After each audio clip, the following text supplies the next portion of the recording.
Draper. So Carlos Alcaraz versus Jack Draper.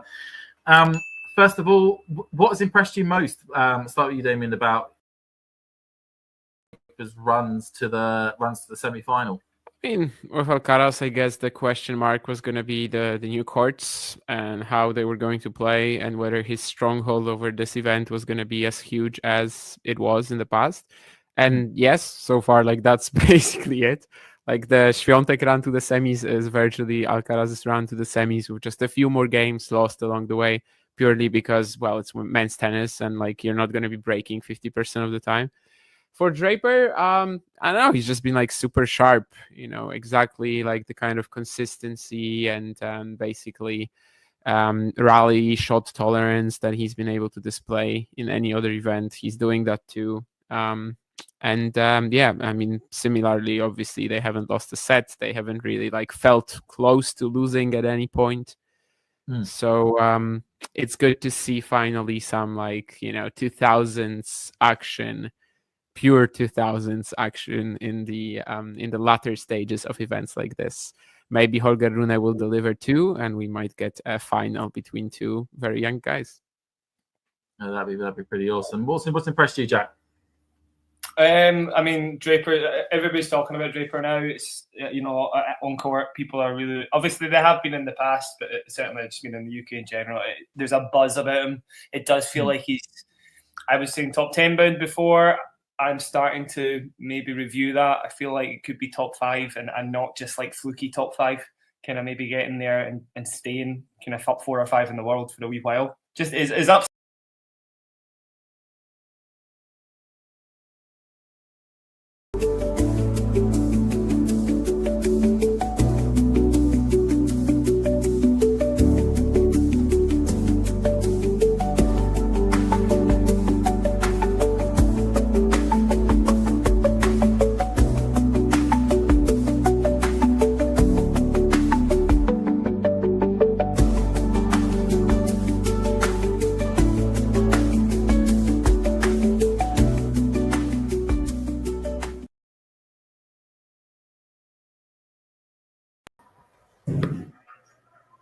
Hey, Zach, how are you? Well, we are live, and it's a pleasure, as always, John, to join you today. Cool. I'm just getting myself set up. I will put a microphone in at some point, but as I can see, the match is already underway with Draper serving first, and he is up 30-love. I'll share the score on the screen with you very shortly. But yeah, you're pumped for this one, right? I love Alcaraz. I love Draper's game. It's two young guys, and I think I'm ready to see what the next generation can do. This match has everything. We haven't seen a Brit rampage through the Americas like this, I don't know, since the 1700s. Draper's really bringing... You were going to say something like that. But yeah, man, I'm really excited for this one. So my stream is a little bit ahead of yours with Draper holding serve to get started. So I'm just going to pause. And you let me know once they get to that first changeover. So we'll sync up here. Yeah, we will. We'll share a scoreline on the screen, which will be a few seconds ahead as well. But if you and I are in sync, that's great. I can see the wind is having an effect right now. I've just seen Alcaraz hit a wonderful forehand winner down the line. But Alcaraz I think Alcaraz could play your eye, and it could still be a fun match. Yeah, it's true. I mean, some guys just have the it factor, and Alcaraz has the most of anybody that we've seen, I don't know, probably in my lifetime. The only player that kind of had that type of shot making, well, there's two. There's Kyrgios and there's Monfils, but they were never able to convert those into success. What about Federer? I think people pretend like he does. He has a very pretty game, but I don't think that he has what Alcaraz has. I don't think that he's got those. Yeah, I mean, there's no one who's been as smooth as Federer. In my lifetime, although it is interesting comp, he's got the wow factor, the razzle, the dazzle. Djokovic and Nadal are more blunt force objects. Yeah. What about your thoughts on the previous match? I didn't catch it. I literally got home about 10 minutes ago, so I didn't see any of Rune Medvedev. I don't know if you saw any of it, but actually, I did just lean towards Rune before the match began. It hasn't been the hottest start to the year for Medvedev. I've been on. Holger Rune is never going to put it together. That I've been on that train for the last year or two. And I think that he's intent on making me eat my words. And look, he was supposed to be part of the new big three with Alcaraz and Sinner, and they clearly and obviously have surpassed him. And I'm sure that's got to eat at him. And maybe it's fueling him, but he's starting to put it all together in a way that I think that folks have hoped that he would for years. Let's see if he can sustain it. Good to see Medvedev make a decent run after not a great start. But look, it's the next generation. In the preview show we saw, it's the full 2000s guys. Makes me feel old. But it's cool to see. What are your keys to the match here, would you say? Keys to the match here would be if Draper has a good serving day, as good as Alcaraz is, especially on the return, we can get to a couple of tie breaks. It's a bit of a cliche regarding serve, but Draper does have a good serve, especially if he can hit his spots. For Alcaraz, I think when you're sort of the favorite, you kind of don't have to do anything that differently, and you should win a tennis match, Yes. Whereas it's Draper, who's obviously the underdog, which whether you think he's going to win or whether you favor him, wow, that left-hander forehand cross-court passing shot there was nuts.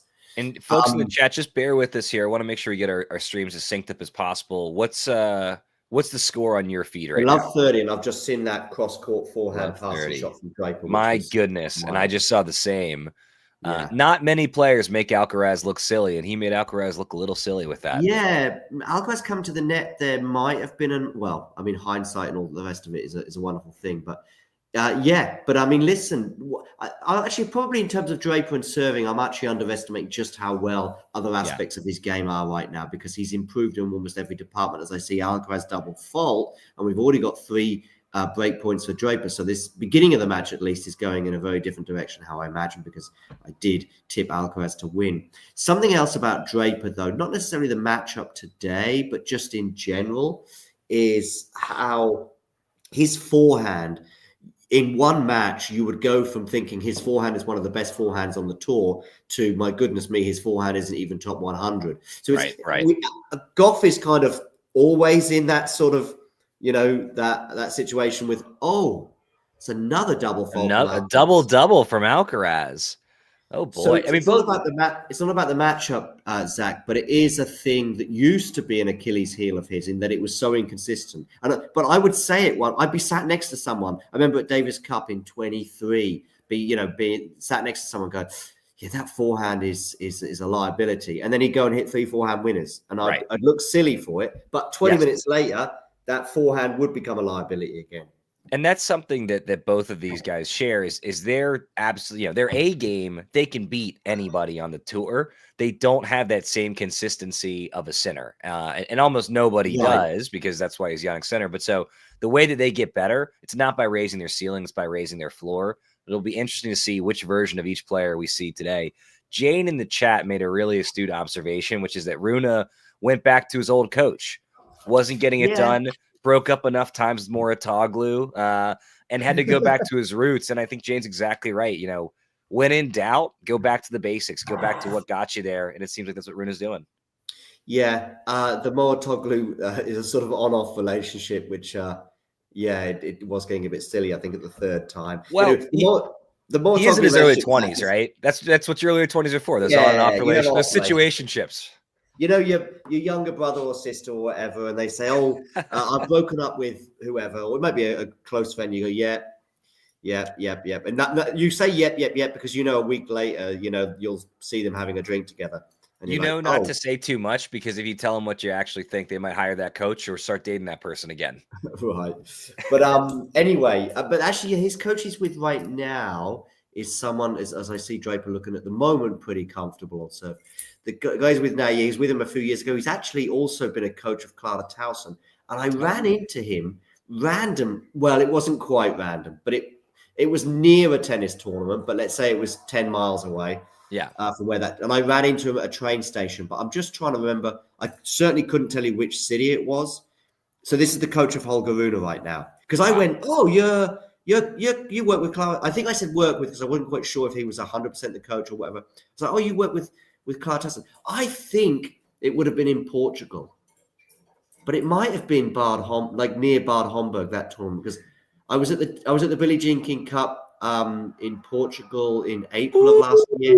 Sorry to cut you off, gentlemen. What a pretty soft point. Alcaraz doing Alcaraz things to win his third through 3 games, which is not something that I ever thought I would say calling an Alcaraz match. By the way, your tip for this particular encounter, was it like most of us going Alcaraz? Yeah, I think Alcaraz, I mean, he might have a total, brain fart set or two as he sometimes does. I think that his top level's too good. He's too comfortable here. Draper would have to bring his absolute perfection A game for 2 sets or get a little lucky, I think. Yeah. But I think there's a very good chance we get a 3. Talking of brain farts, that's the sort of thing that Alcaraz, I mean, that's 1 point. And you can forgive him for that. But sometimes it's a game or sometimes it's a set, as you say. But that's how Draper wins, right? Is Alcaraz, look, he's up 3-0. We've been calling this for 8 minutes, and Draper's up 3-love. And granted, that's a deceptive score, but he's cruising. He's doing what he needs to do. Alcaraz is bringing his D- game right now. And if he's not careful, he's going to wake up and he's going to be down a set. And then, anything can happen. I did think it would be pretty close. It wasn't like I was anticipating a beatdown, like a Sabalenka key style. I don't know if you saw that match or even saw that one coming. I don't think anyone saw that scoreline coming. Or actually, just as we've got to change events right now, just anything else that's caught your attention over the last sort of 10 days or so in Indian Wells? I think I'm optimistic about this crop of American tennis talent. But I think that this has been yet another tournament that shows the difference between being, hovering around top 20 and hovering around top and staying in the top 5. There is just such a massive gap. And look, they're all pro players. Anyone in the top 100 can give basically anybody in the top 100 a run for their money on the right day. But there's a reason why Shelton, who's one of my absolute favorite players on the tour, isn't in the top 10, despite having bigger weapons than a bunch of guys that are. Gosh, it's been fun to watch him hit 150, but just like another American with the 150 serve, Andy Roddick, I sometimes wonder if he'd be better off hitting it 135 with better placement. I get it though. Look, I was a young guy once. Why would you hit it anything other than as hard as you can when you can hit it hard?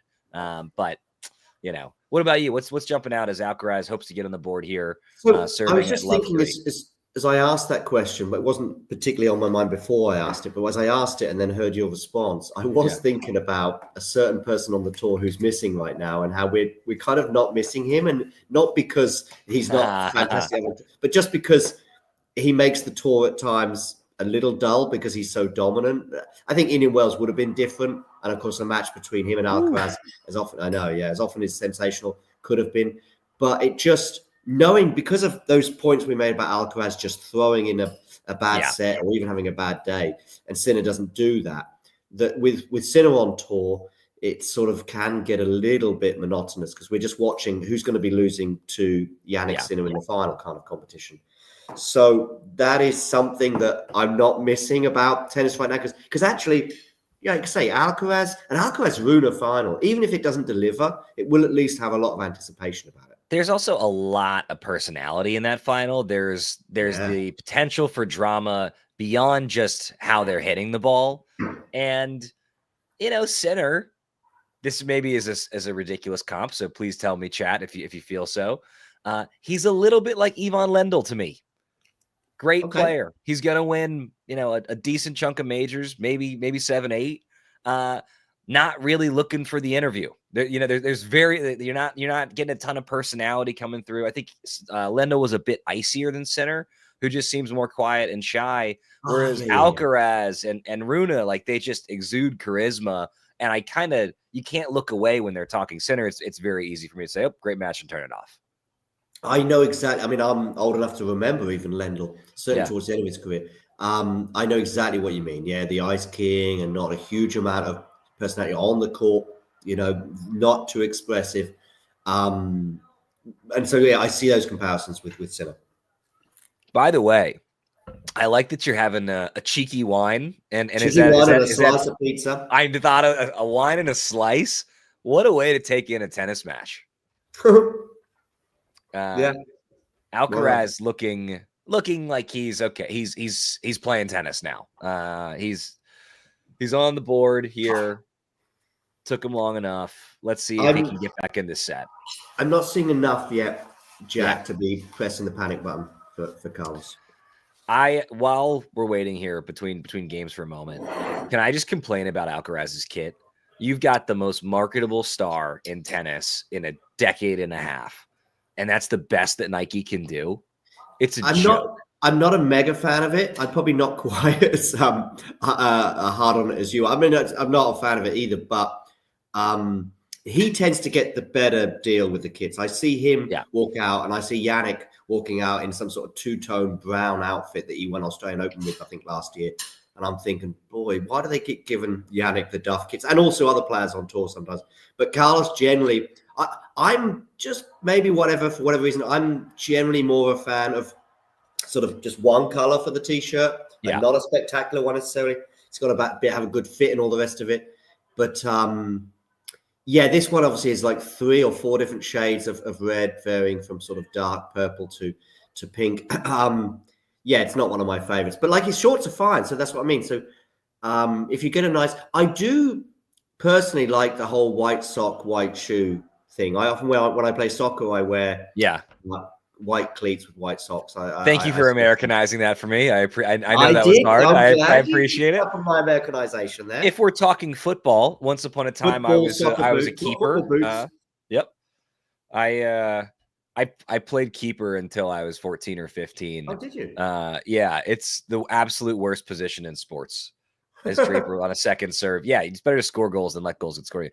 And a pathetic attempt from Alcaraz on that second serve. Sorry. Yeah, I criticize Alcaraz in the same way that I criticize America because I love it very much. I love Carlos Alcaraz. I love America. And so I reserve the right to criticize. He's simply got to do better. It's been, 3 years since he won his first major, and he's still just making kid decisions out there sometimes. It's frustrating. So just having a quick look at the chat, because I pretty much neglected it throughout. Draper needs to find his A game on serve. Indeed, I think I would agree with that, Matthew. Terry's also not a fan of the kit either. Sinner is all business. Runa and Carlos more play. I think we pretty much echoed those sentiments as well from Jane. But great to have you all in the chat. Laura Robson says, Carlos not yet adapted to the day conditions. Once he does, Draper. I'm just trying to think. Has he been playing mostly at night? I'm just trying to recall. Maybe I believe he has. Yeah. And so, somebody else pointed out in the chat the difference between night and day. Look, anywhere it's huge, but especially if you spent time in the desert out in California, it's night and day isn't enough. It's more than night and day. It's winter and spring, and the gusts, I just think they're not prepared for that. It's dusty out there. It's just a different world. And so that's a good observation. Yeah. Anyway, so here we go. I'm going to say it's in a bit of wind out there today as well. Yeah. Of course, it's 3 years, not exactly to the day, but it must be very close to the day since Carlos Alcaraz last lost to Indian Wells against Rafa Nadal. Yeah. Wow. That's how long it's been. Nadal. Exactly. Nadal playing the semifinals of a Masters 1000. Yep. And of course, he lost the following day to Taylor Fritz. But yeah, exactly. So Jane points out that it is more fun that Carlos is still mortal. And you know what? I completely agree. I think maybe that's part of why it's tougher to get excited about Sinner, to root for Sinner, is he doesn't feel, he feels machine-esque. Alcaraz, it's all heart and guts.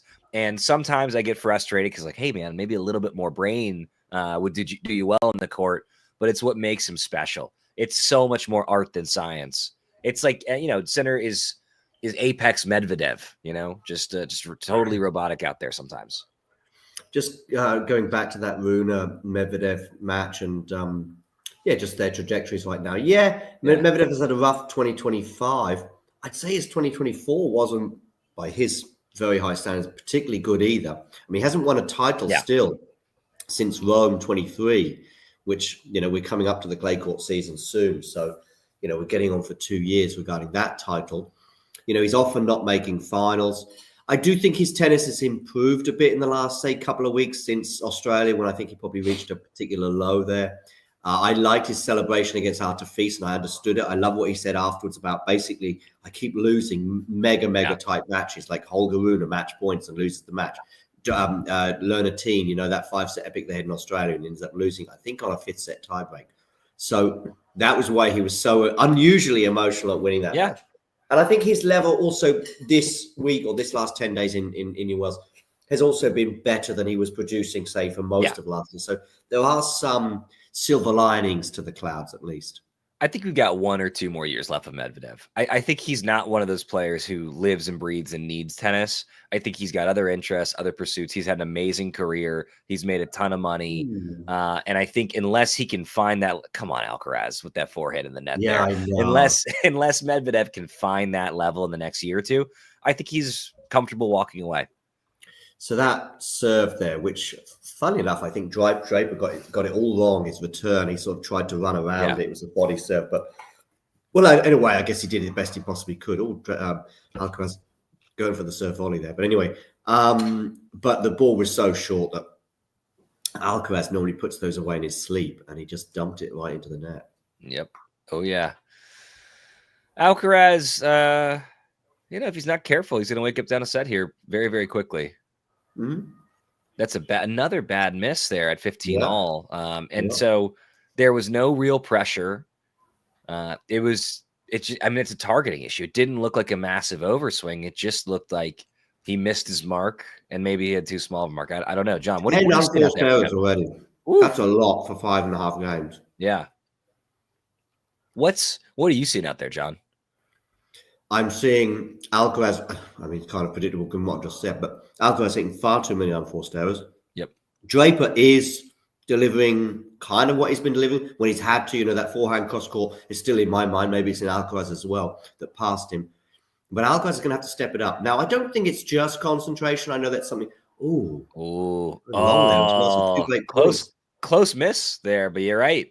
I think it would be easy to just say Alcaraz is not. I think Alcaraz is desperately trying to win this match, but at the moment he's just misfiring far too often.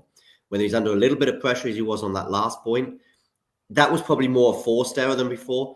But my goodness me, 5.5 games, 10 unforced errors is just way too many. I mean, that short ball also is sticking in my head where he's just dumping it in the net. And yeah.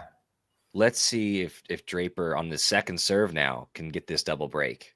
And it looks like on the screen he's gonna. On my feed, it hasn't happened yet, so we know that Draper's gonna win this point. Nice backhand return, crappy backhand from Alcaraz, good forehand from Draper. Short ball, Draper pushes Alcaraz out wide. Oh, a rocket forehand that clips the net, and another big forehand up the line. Draper coming up front, and a winner inside out. Very saucy, double break. Hard to. Now Alcaraz wins this first set. On these slow courts. Yeah.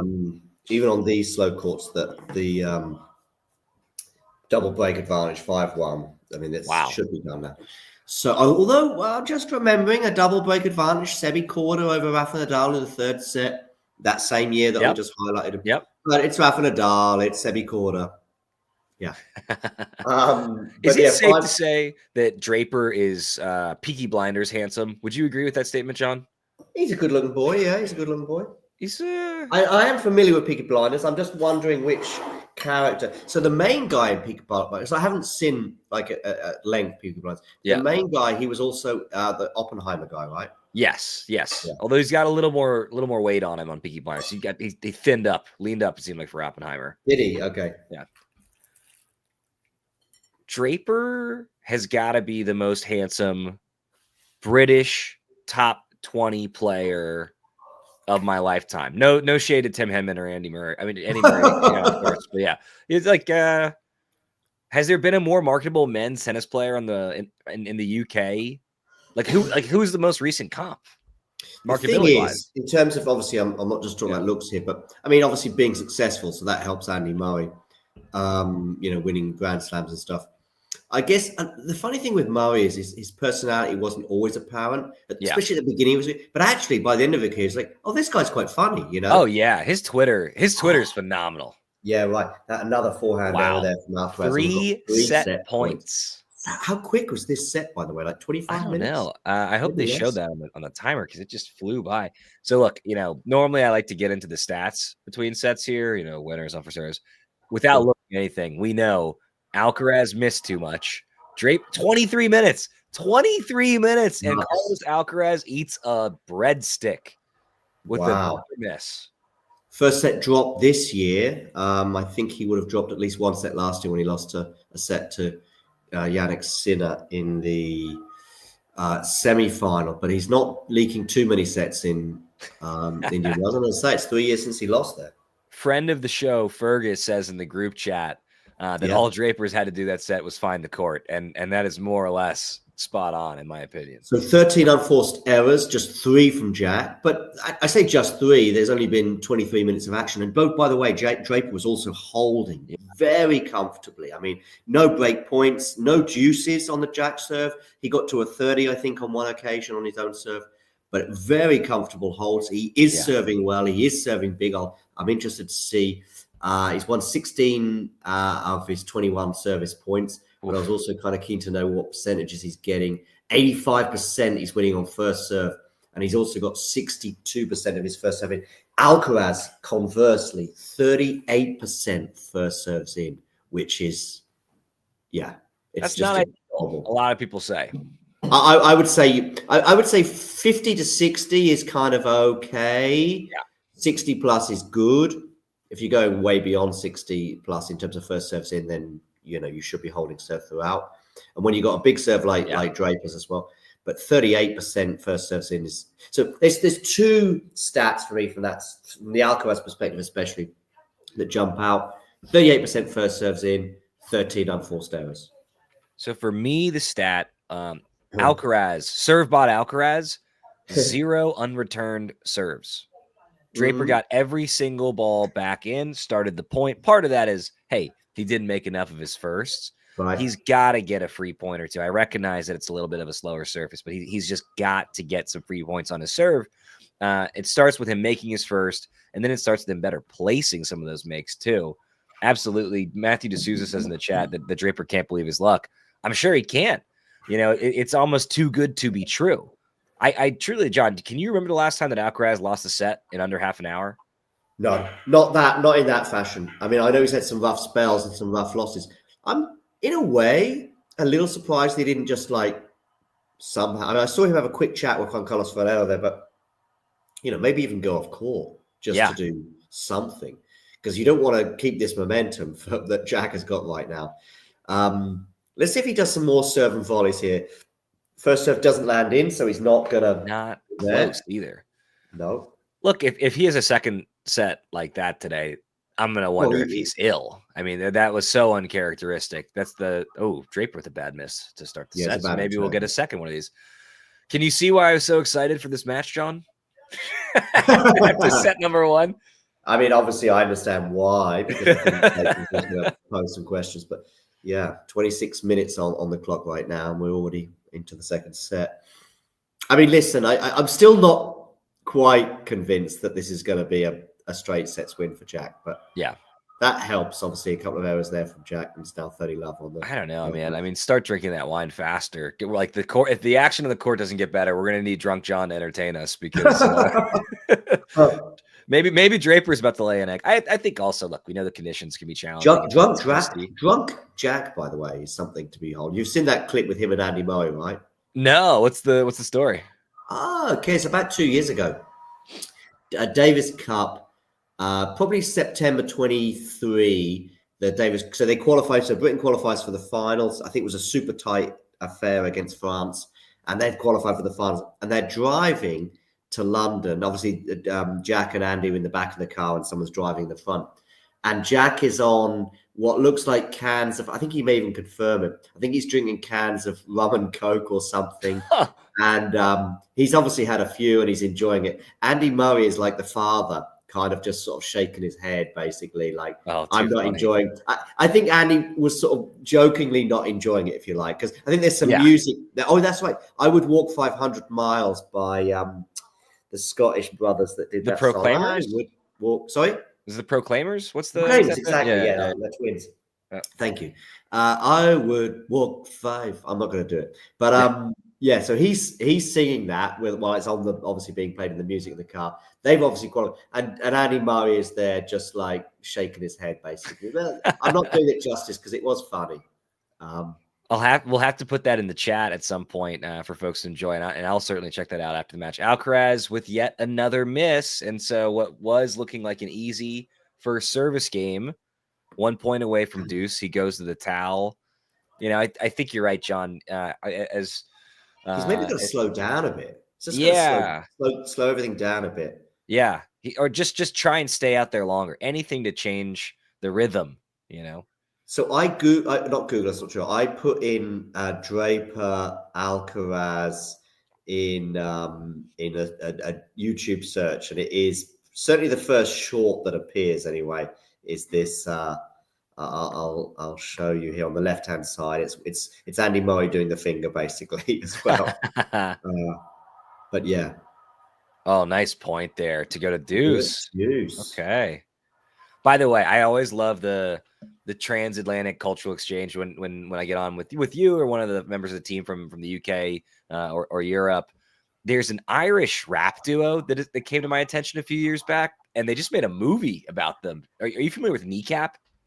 Nope. Naughty lads, to use the parlance of the UK. Very naughty lads. Very funny.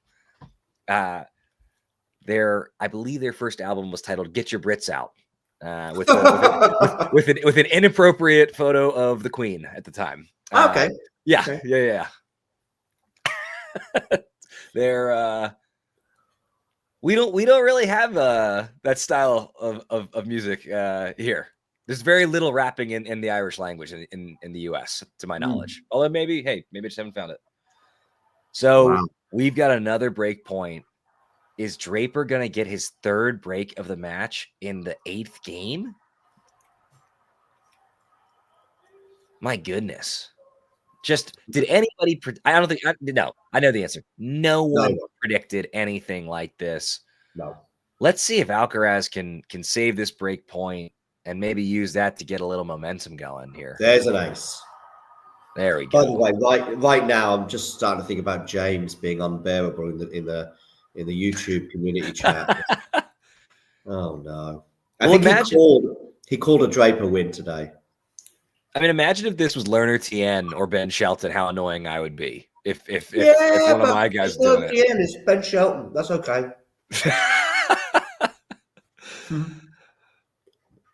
Let's see if Alcaraz, another big serve. Okay, maybe. Okay, that's the Alcaraz we know. I'd be okay with it. I mean, by the way, it's not I don't like. It's Cam Noy. This would just be so wild that it would be funny. Are you a little down on Draper? Am I hearing what's the story, John? Maybe I don't want to sound like that because I like him. It's probably half the tour. I'm just not crazy about him. Probably one thing is though, I keep predicting him to lose, and he keeps winning.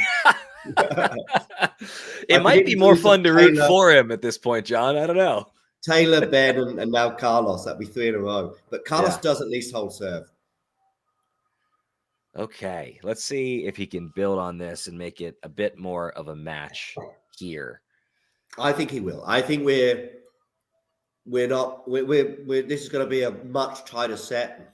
Yeah. I think I wonder what the odds would be right now. Like, of course, before the match, you're probably looking at about 70-30, 75-25 in favor of Alcaraz. In a weird way, is still, because especially after he holds serve, if he doesn't hold serve there, then obviously. But now at least he's got a scoreboard lead in this set. Is he still the favorite? Alcaraz? Is he? I don't know. You think I'm wild for suggesting he's still the favorite? I mean, look, I think Alcaraz is still going to win. I would be so curious what the number said, though. Because, that's a gut thing. Typically, okay. Alcaraz got a double scoreboard lead, up 1. Love 15 on our scoreboard showing love 30. So not to spoil it for you, John, but I think we know who's going to win this next point here. I don't know if he gets the break. Yeah, at that point it's like, okay, Alcaraz is back. He's got everything that he needs to get it done. Yeah. Be interesting to hear Carlos afterwards. Is he getting a better read on the jack serve? Is he just playing better? Is he changing something on the return? But Has Jack's level dropped a little bit as well? And I don't know why it would have. Ooh, that's I mean, maybe the Alcaraz drop shot that we all know. Points, at least one of them he didn't get the first serve on. That helps. Let's see if Alcaraz can get his own break here. You know, part of the reason that I find it difficult to root for Draper is part of why I find it a little bit more difficult to root for Fonseca than I would like. So I find it a little difficult to root for Emma Navarro. I think I know where you're going with this. And at least I see a trial. And what world is that guy an underdog in any context or setting? Right, yeah. Where and you know, look, it's not you don't pick who your parents are. No. But I find when somebody's born with every advantage in the world, and I think certainly we triple break. I'm so love 40 now, a bad backhand there that Draper just took. Maybe there was a bit of wind on that as well in terms of how he had to deal with it when it arrived at his feet, or arrived at his racket, and maybe even after it flew off his racket. So we have got 3 points now, break points for Alcaraz, his first break points of the match. John, I'm going to follow your lead now, and I didn't know that we were allowed to eat in these streams, but my wife just handed me a tuna sandwich. Extra tuna. That's great. Of course you're going to eat. Oh, sorry, I should have told. Right, here we go. Backhand return here. That's just landed in, probably close to the line. But Alcaraz, actually, we're kind of back to neutral right now. Has Alcaraz gone along the good depth again from Carlos? He's getting really close to the lines with some of these shots.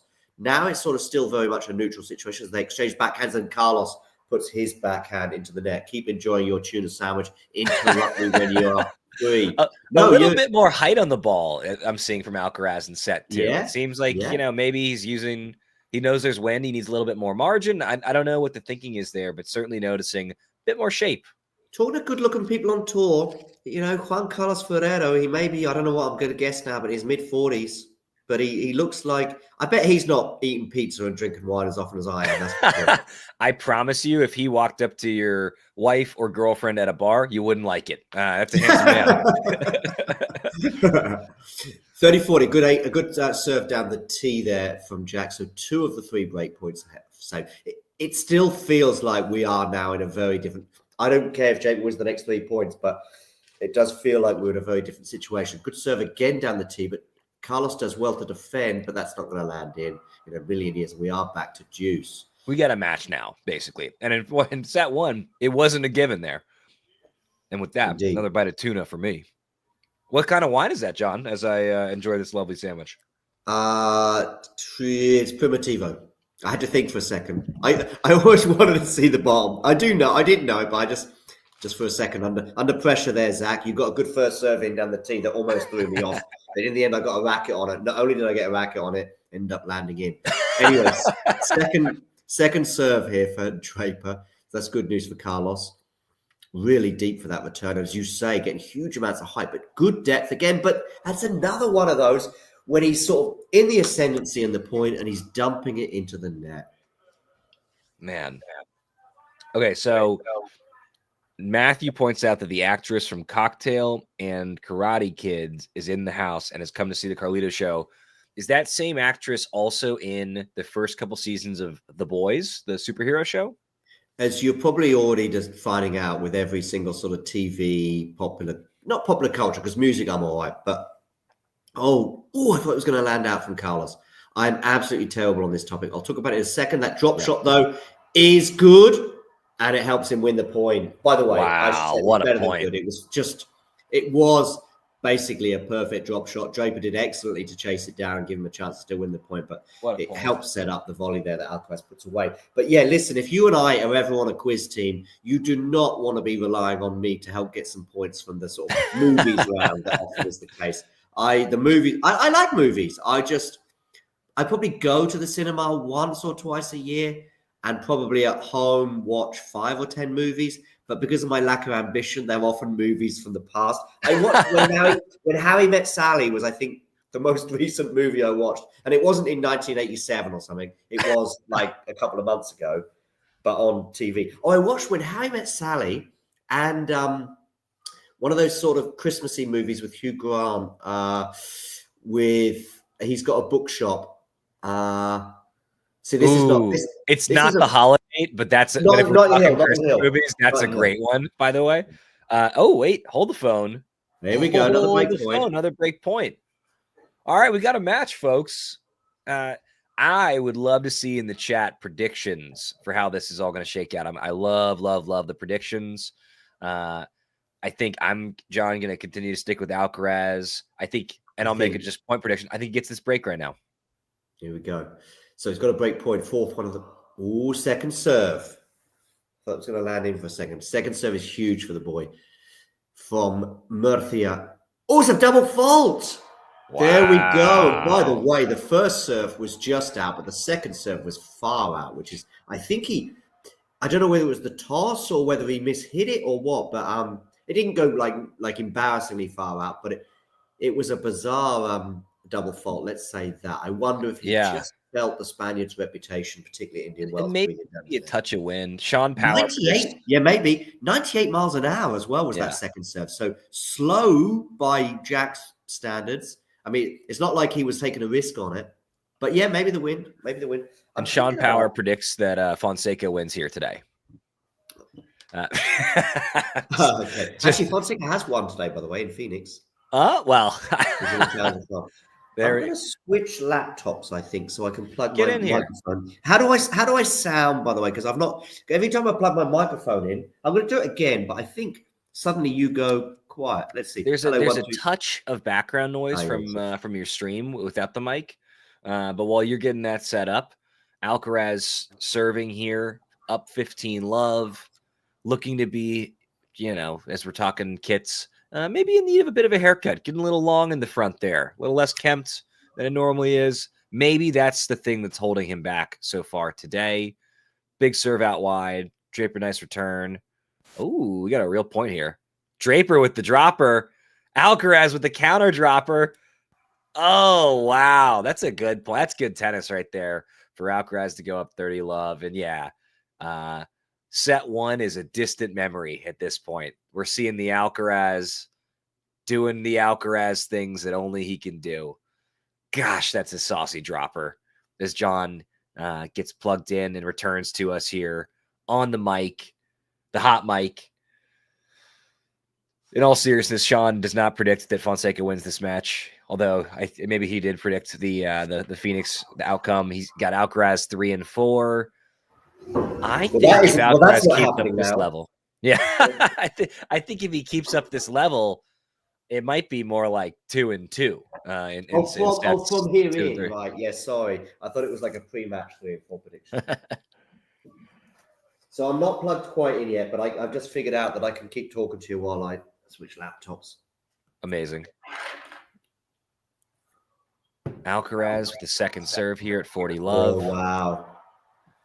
Hey, I know that serve worked, and obviously he's gotten it together in set two here. I do feel like he's going at Draper's forehand on the ad side at a pretty high clip. Okay. And, he got the result there. I wonder if he will continue to engage in that pattern. For me, I'd maybe look to go body a bit more. I don't know. I just, Draper's been handling that return up until that moment. Let's see if he continues doing it. For folks in the chat, as we're at a changeover here, I sent John a clip of myself playing a little bit of tennis today for the first time.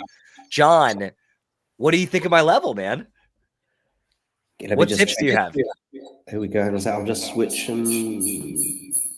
Echo. Is the echo still there? Maybe. Maybe. Let me remove. I'm basically on two different streams, and that's the thing. Let me just don't end the stream, John. Just leave the studio. Here we go. Leave.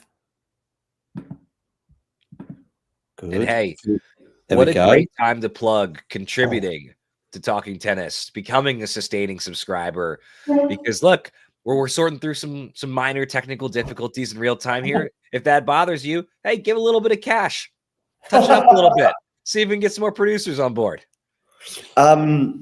So I'm not quite mic'd up yet, but it will be very, it is imminent. Regarding your game, listen, Zach, I didn't, as you could probably tell from, it was one of those situations where Zach sends us a message or sends me a message, and it's like, I had to, I think within 2 minutes I responded. So you already know, well, he's obviously not watched the entire match if he's watched 2 minutes. But well, you don't need to see how good I am. It's no, just, I saw 2 minutes will get you there. Yeah. I like the sound off the rackets. You know when you're watching. I'm not plugging my mic in just yet because I want to keep this sentence going, as you can see, with lots of commas in it. Yeah. And when you're watching two guys playing, you can just hear a lovely clean hit off the racket, and you can hear it, and it sounds as sweet as we know it can sound. You're like, okay, these guys can play. And then I'm watching the points as well, and you'll love, at least in the beginning of the video, you're certainly liking the slice probably half the time on the backhand side. Yeah. So I was hoping that Fergus, who's a collegiate level player, would give me a tip or two on the backhand, and he did. And I'm going to try and implement that tomorrow morning. Alcaraz with a pretty weak overhead there, but gets away with it to go up. Love 5 on Draper's serve. Really quick on the sound component. So I play without a dampener. Okay. And, a decent amount of rec players do. Most pros seem to play with the dampener. For me, I like that just a little bit of extra feel, but I really like the sound a lot better. And so I'm with you. I'm a big sound guy, and that's a metric I use to assess, how I'm hitting it. Ooh, Draper with a bad miss there. How am I sounding now? You sound like a racket without a dampener. Fantastic, absolutely crisp and clean. As Draper serving love 30 and Alcaraz looking to really, really, he's already seized control, but he's looking to put his throat on Draper's metaphorical neck this set at love 30 here. How's that tuna sandwich? Just say tuna in the middle of whatever moment, and then I know you want to have a bite.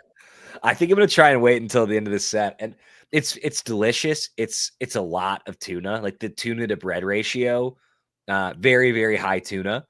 And so it's going to get in my beard and it's going to be a mess. And I simply can't do that to the talking tennis community here. What's your biggest, we got 1530, it's now 1540 with an excellent return. Oh, wow. Could be a double break here for Carlos. Bit of a weak attempt on that serve from Draper, it looked like. Yeah, maybe it's a surprise that he came in on that one. He went for the serve volley there.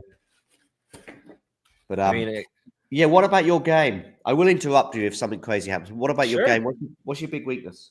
My big weakness is my backhand. Like I think a lot of American and maybe just club players in general. Left. Oh, that's a terrible miss. That's the Draper forehand. Yeah. I'll just tell you that. Not top 100 some days, top 10 others. Yeah. Yeah, exactly. Yeah. Anyway, a double break for Carlos 4-love. Yeah. So it's your backhand, is it? I think like I have a flat serve or sometimes the percentage of the make rate's not where I'd like it to be, but I can hit, high 90s, low 100s with it consistently. And if it's not falling, I've got a slice and a kick serve, both of which I feel good about, make it a good clip and can place pretty well. My forehand's my real bread and butter. I like the dropper. When I watch Alcaraz play, so I'm going to play dumber tomorrow for having watched this match because you watch Alcaraz do it and you're like, great, I should just do that. Here's the thing, though. We are not Carlos Alcaraz, so the calculus is a little different. Talk for yourself, Zach. Talk for yourself. You know what, John? I haven't seen your game, so I can neither confirm nor deny whether you had the Carlos Alcaraz drop shot. I've only played one person, I think, from the top, and that's Damien. I played him twice. First time was a bit of a beat down 2-2. Second time was a super. It was straight sets, but it was super close. I had a good advantage in the second set. Yeah. But he ends up winning at 7-5. But there was a lot of weird things happening in that second match. First of all, we were playing outdoors and then we had to go indoors because we had the court booked. And that forehand's gone wide as well from Draper. They are spraying it. They're just both of them are spraying it this match.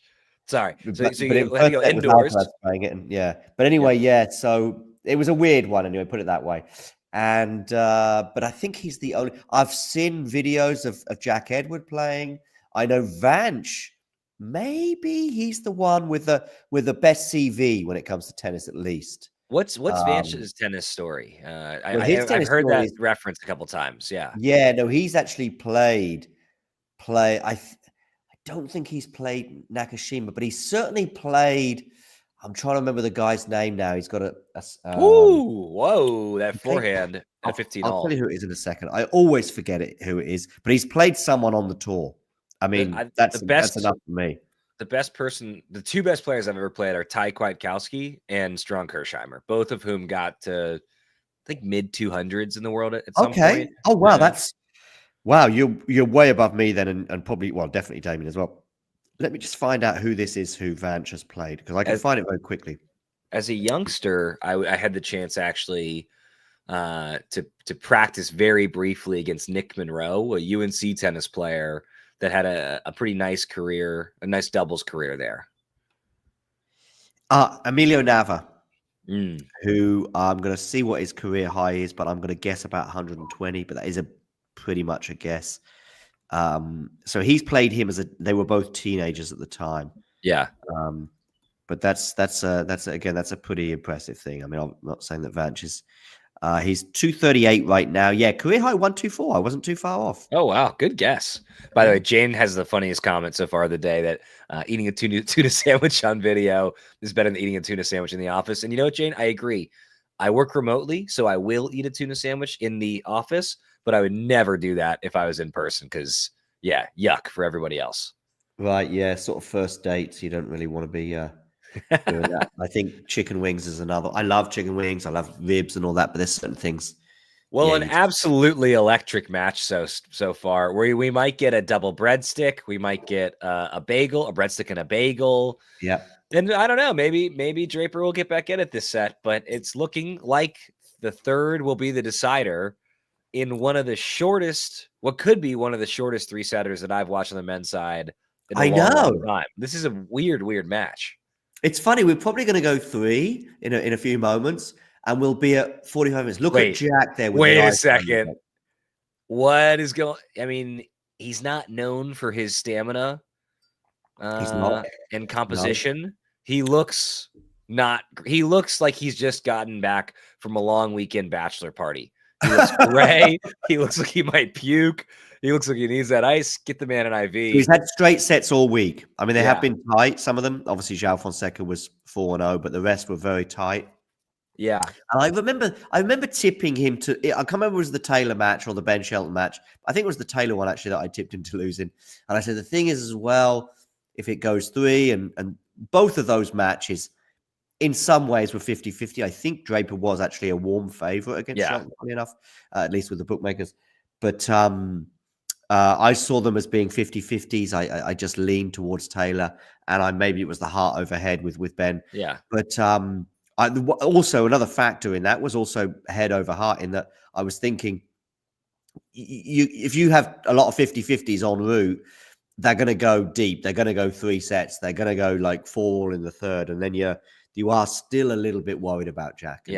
And that image of him with the ice around the neck today is. I mean, it's 50 minutes though. It's they've been on the court for 50 and minutes. That hot. It's 73 degrees Fahrenheit. I mean, he could be just sick, whatever. I don't know. Yeah, 73 degrees Fahrenheit. But he's from the UK, So it's 22 or 23 degrees C right out there. See, this is, and every single time I call a Draper match, you know what I got to say, right? He should train in Florida. He should get out. He should get out of the UK, get on to Florida. Yeah, sure. I mean, look, that's how Murray changed his stripes, right? Yeah. Oh. That serve volley there is also, I mean, it's probably just supporting our thoughts right now. I mean, maybe serve volley was on his mind anyway, but maybe he's also trying to shorten these points. I mean, both of these guys have on their bad set, and I think it's safe to say that both of them have had now a bad set. They're playing fast. I don't understand why they don't slow it down a little bit and take the full 25 between points. Prolong the changeover a little bit. In Alcaraz's case, I don't know why he didn't find an excuse to go, oh, that's a saucy dropper attempt, but Alcaraz handles it easily. So 2 break points at 5:40. Is that one of your droppers tomorrow? That might be the Alcaraz dropper that I could hit, or the dropper that I could hit. Yeah. The Draper, good news is 2 drops. There's the Draper drop and the Alcaraz drop. We know which one we'd rather. The guys I play are a little slower than Alcaraz, fortunately, so you can get away with a bit more margin. Oh, he's missed that one, hasn't he? Oh no, I think he hit it. That's a big. Yeah. Would you call that a desperation shot, John? I mean, I think there's a lot of desperate things about Jack right now. The drop shot, the serve volley, and then there's that one. So Although it worked for him. And that's a nice serve volley there, and he's put the volley away. So it juice. Jane's cracking me up in the chat. They're both double parked. And you know what? In California, let me tell you, they will get that ticket money out of you one way or another. They will take your car for that ticket money. So if that's the case, it would make sense. Funny, as a kid growing up, and maybe even more recently, I just assumed that Los Angeles was like huge city. And I know it's big in terms of size, but when you look at the population, it's less than 8 million, right? LA. Yes, but so what you got to look at is LA County, because there's there's like what you don't want to look at is that drop shot there from Jack Draper. Not only didn't land in, was just wrong in every sense. So we got another set point here for Alcaraz, another break point here for Alcaraz. This is a weird match, and that is it for the young Spaniard. Okay. Breadstick and a bagel. Oh, by the way, have you seen a notification on? Is your phone nearby? It's right next to me. Who's? I'm not even going to open it because it's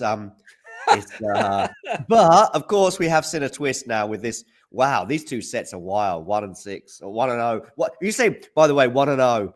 Let's just say someone tomorrow morning. Yeah, 2 sets, 1-0. You think, oh, Alcaraz like trash Draper. Okay, here's some stats. 14 unforced errors. Alcaraz getting his unforced errors down to 7. We know it was at 13 at the end of the first set. Draper's going up. Not crazily shocking given how that worked out. Let's have a quick look at the service stats. Do you mind if I jump in for a second there, John? Look at the unreturned serves. It's not quite inverted, but last set Draper got a ton of unreturned serves. Only 2 this set. Alcaraz had 0 in set 1, 7 in set 2. For both of them, it's stemming from, are they getting free points on their serves? And that just sets up so much else. Alcaraz still not having a great service game. They're set there. So Alcaraz played B- tennis and just bagel Jack Draper, the number, what's he, 14, 15 in the world now? Yeah. Maybe a bit high, 11, 12. Sheesh.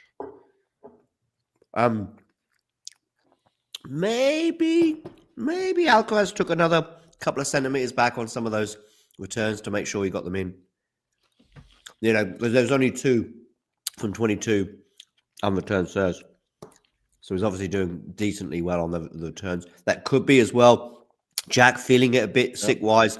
And I know it's funny because when you're watching a tennis match, especially if you don't play so often, you're probably thinking about all the running around is what tires you out. That's just serving is tiring. Just the actual action. Like when you're in that situation and could be a 3-setter, could be a 5-setter, but let's say a 3-setter. And you're let's say it's your advantage, but you're really feeling it. You're just thinking, just get a cheap point on my serve here because I'm really feeling it a bit. And that service motion, you're sort of bouncing the ball, and that 1 second of the whole motion, or a bit more, 2 or 3 seconds, it can really drain you. It's a full body explosive motion, and so in American football, you need that kind of explosion. You have sprints and other sports, but it's the full body, like your shoulders, your core, your legs, your brain, like every single part of you has to be engaged. And these guys, they're not swinging at 70% like a hacker like me might do. It is everything that they've got in them. And so, John, you're exactly right. And then when the pressure's high, Matthew in the chat is pointing out Draper's had some issues with nerves here and there. He might be feeling it. Yeah, I mean, this is a huge moment. This could be Draper's, in my mind, he's already kind of arrived, but this could be just him just putting an exclamation point on the fact that, hey, I can hang with these guys. For Alcaraz, I don't know what that first set was. Maybe he was feeling sick. But yeah, this is a strange one. Who's Draper though went to who's Alcaraz playing tennis with right now? Because I see him on the court and Draper's off court. I don't know if he was hitting a ball or not, but I saw him ready on court, and it's kind of funny. Just a little tennis insight stat there that basically Alcaraz was clearly down in a lot of points in that second set, and yet still winning some of those points in some of those games, because 64% of the time he was stealing points, which is an Alcaraz trait, but it was obviously a lot higher than the first set. Yeah, I did expect Jack to have a break of some sort just because of how he was feeling, and he did take it. not too lengthy, but I've seen Alcaraz bouncing up and down on that baseline for quite a while now. Yeah, I mean, if I'm him, I want to keep things rolling for sure. So Alcaraz will serve first here. Love all, third set. Are we in? Have we hit the 1 hour mark yet, John? It looks like we have not. I think we're not. I'm just seeing the time and the distance. So it's probably about 58 or something like that. So we're in set 3, still in hour 1, live from Indian Wells. Yeah, we're in third set. And Draper. Like Alcaraz was, there might have been one of the, I think the first break he got was a fairly lengthy juice game, wasn't it? But the others were pretty quick. And he's already love 15 up here. What a point to start that set, though. I mean, it had everything. You know, it had a great get. It had a drop shot. It had a counter drop shot. I'm hoping that we will get a competitive set here. I think we will. I think either it's close and Alcaraz wins or Alcaraz rolls Draper here. I don't see a world in which Draper gets another breadstick, let alone a bagel. I find it difficult to see Draper winning from here, but I don't know. Oh, wow. That's quite a look on the fellow on my screen there in that. What do you actually trying to looks? What do you think of so Alcaraz and Draper are basically wearing the same kit, albeit different colors. You've not mentioned the Draper kit, so you're okay with the pattern in blue, but less so in red. Is that right? Or I would say that I think less about Draper's kit than Alcaraz's kit because, look, while Draper is the most marketable British player in quite some time, he's not, a 4-time major winner at the age of 22 or whatever Alcaraz is now. And so I just think it's a lost opportunity for Nike with Alcaraz in a way that it's not for Draper. Now, I find his kit to be quite dull. I think that, there's a bunch of guys with beer guts wearing those at racket clubs and public courts around the country thinking they look good. But I would imagine that somebody somewhere could do a heck of a lot better with Draper's kit, which I think is the same kit, just different color pattern.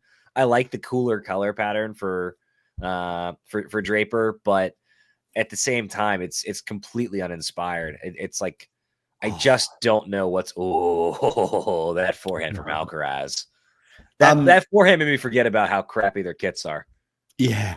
By the way, tell you what transforms Alcaraz's kit. He puts on a sort of black Nike rain jacket. I saw him do it the other day, and I thought, that looks pretty cool. Like the black Nike rain jacket with the sort of dark red shorts and the double white combo at the bottom. I was like, yeah, that's cool. But then it's when he takes the jacket off and he's getting ready to play. Anyways, held serve that big serve unreturned. Yeah. Did you catch the pace on that serve? That looked like he put a little extra mustard on it. Not yet, and I might never get it without sounding too gloomy. That's 7 games in a row. No, I mean, I'm not going to be lying awake at night going, I wonder how fast that serve was for guys. I don't know. It sounded like you might. I might get it. I know it did. 129 miles an hour, I think. I'm seeing 125 on mine, but also that's why I've glasses. Clear, then 125. I'm looking at a distant shot of it, so I thought it said 129. But Alcaraz is ready here. Here's a text that I just got. I went to pick up a pizza during the first game of the second set, and I came back to a completed set. Yeah. I mean, well, I still think that was a pretty swift pizza pickup. I'm guessing the pizza place was pretty close, and obviously quite swift. In the pizza I just bought, whatever.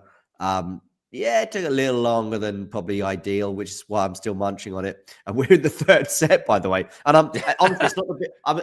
It's about 4 slices, I think, and I'm still not quite. I'm not quite finished. I've got 1 slice to go. Ooh, nice point there, by the way, Draper. Yeah, agreed. And he needs some of those. Tell me if I sound crazy here, if it's conspiracy, Zach. It looks to me like he's lost a little bit on his forehand, and obviously he just won that point. But, in the same way that Alcaraz added height to it in set 2, it looks like Draper is trying to do something similar, but he's just taking something off of it, I think. I don't know. Maybe.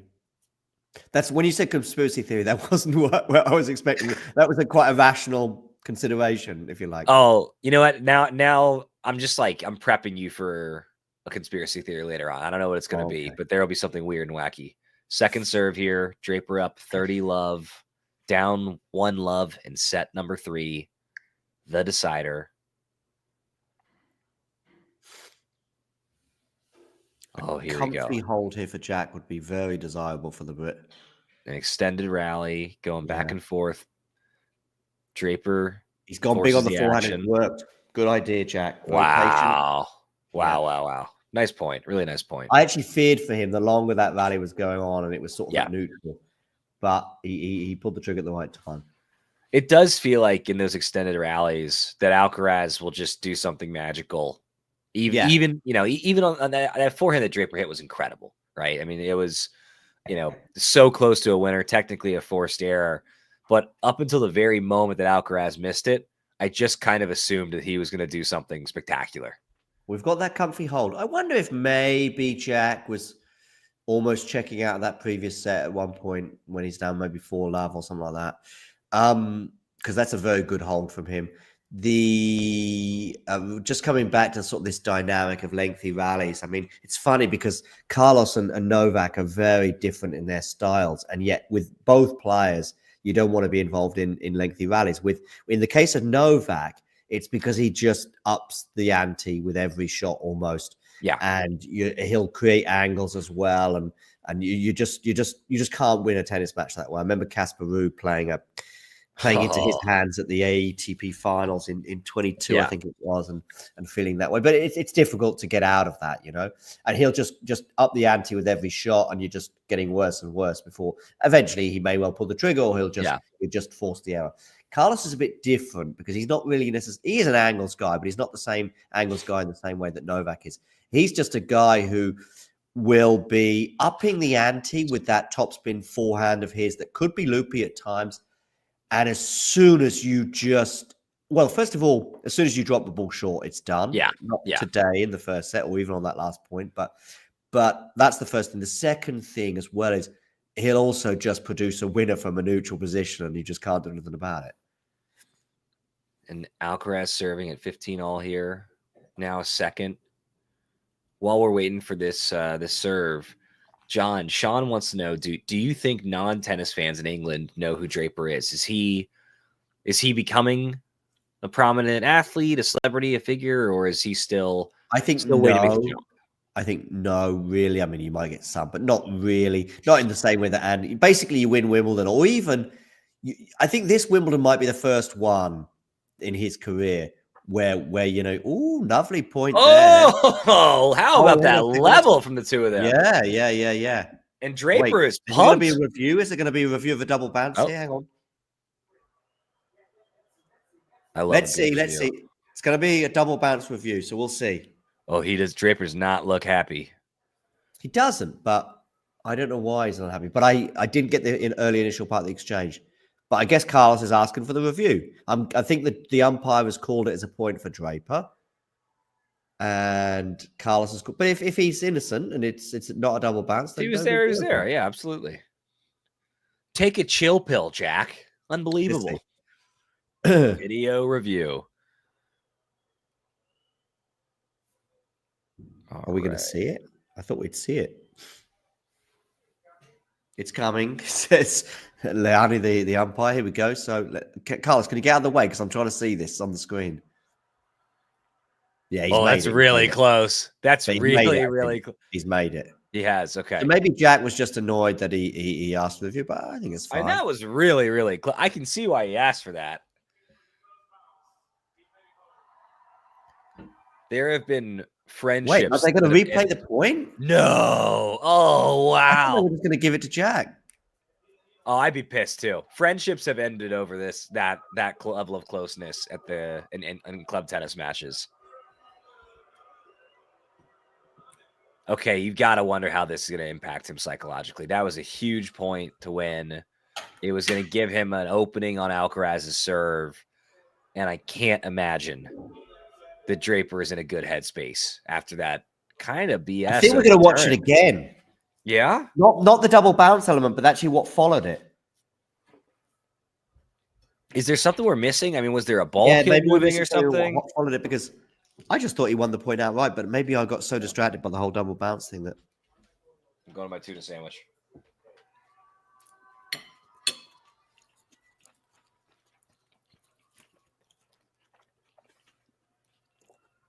This is Talking Tuna Tennis with John and Zach. I mean, but what does it matter? He's the ball out, Alcaraz there, right?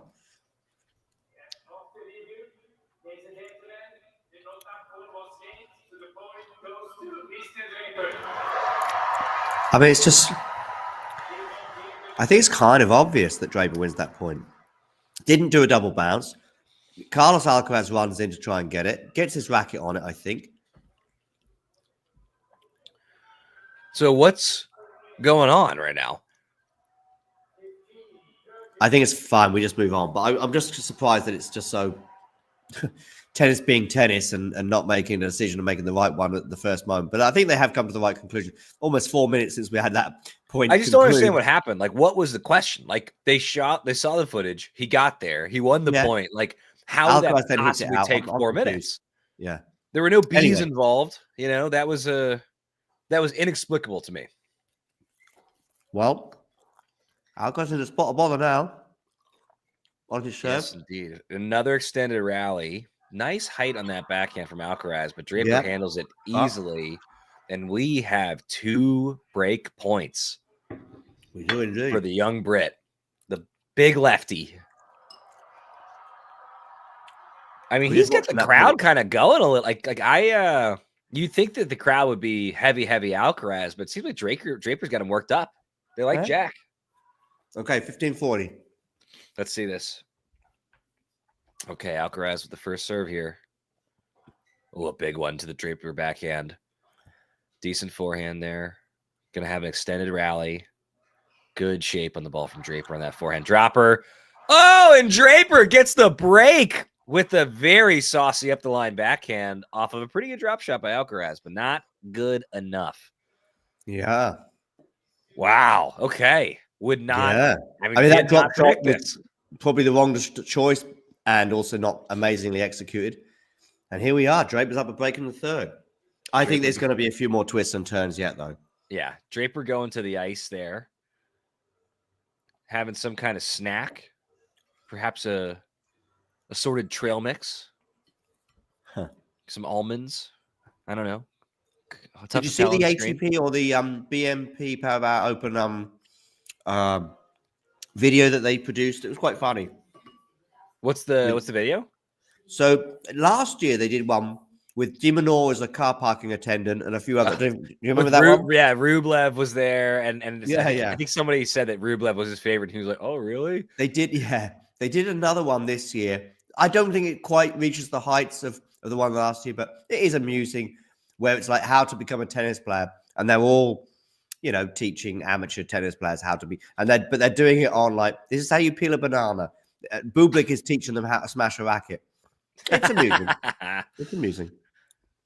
The best racket smashing tutorial I've ever seen is from Andy Roddick because he shows you how to throw your racket without breaking it, and that is how I throw my racket when I find myself in a fit of childish frustration on the court, just like Andy Roddick taught me from that YouTube video. Which did you drop it? So you drop the racket and then you do the throwing motion. So you get the satisfaction of throwing your racket, but you're essentially basically just placing it on the ground rather than breaking it. I did not catch if you're going where I think his interview with Nadal as of yet. It's on my to-do list either later this evening or tomorrow. But I heard Nadal was like more candid than people have seen him basically anywhere else. I mean, there's 2 or 3 factors behind it. Well, first of all, he hasn't given an interview for 5 months. Yeah.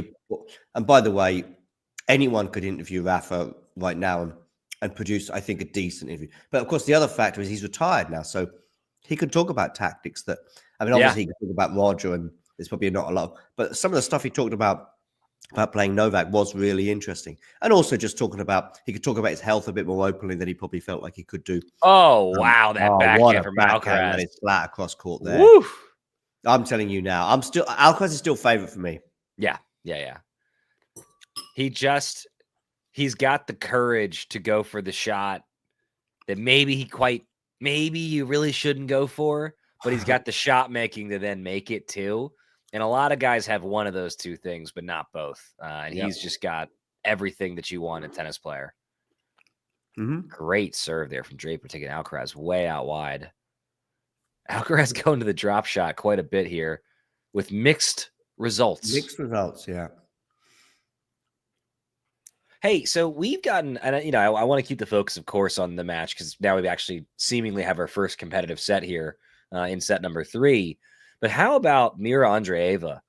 I mean, she's been a talent and a rising, considered to be a potential star for, since she was 15 years old. So this is, I think, her 3rd season kind of on the tour and in consciousness. But she's really, really seems to be making the leap this year. And she's just scratching the surface of her potential. And another one of those players who, to me, is a little bit like Alcaraz. There's so much personality there. There's so much joy in her game, both for her, but also as a spectator, as Alcaraz kind of blows it on that one to go down 15-30.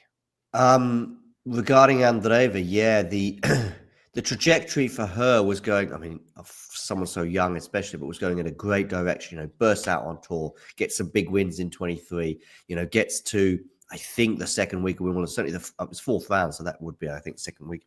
Doing big, I know, lovely backhand on the line there from Jack. And then 24, some more good results, a semi-final at a slam. So it's, again, the trajectory's going high and you're thinking, I guess, win a title or 2 this year, maybe top 10. I think I predicted her to end top 10 this year. That would sort of be it. Maybe a big title, as in a 1,000. And lovely hold there for Jack.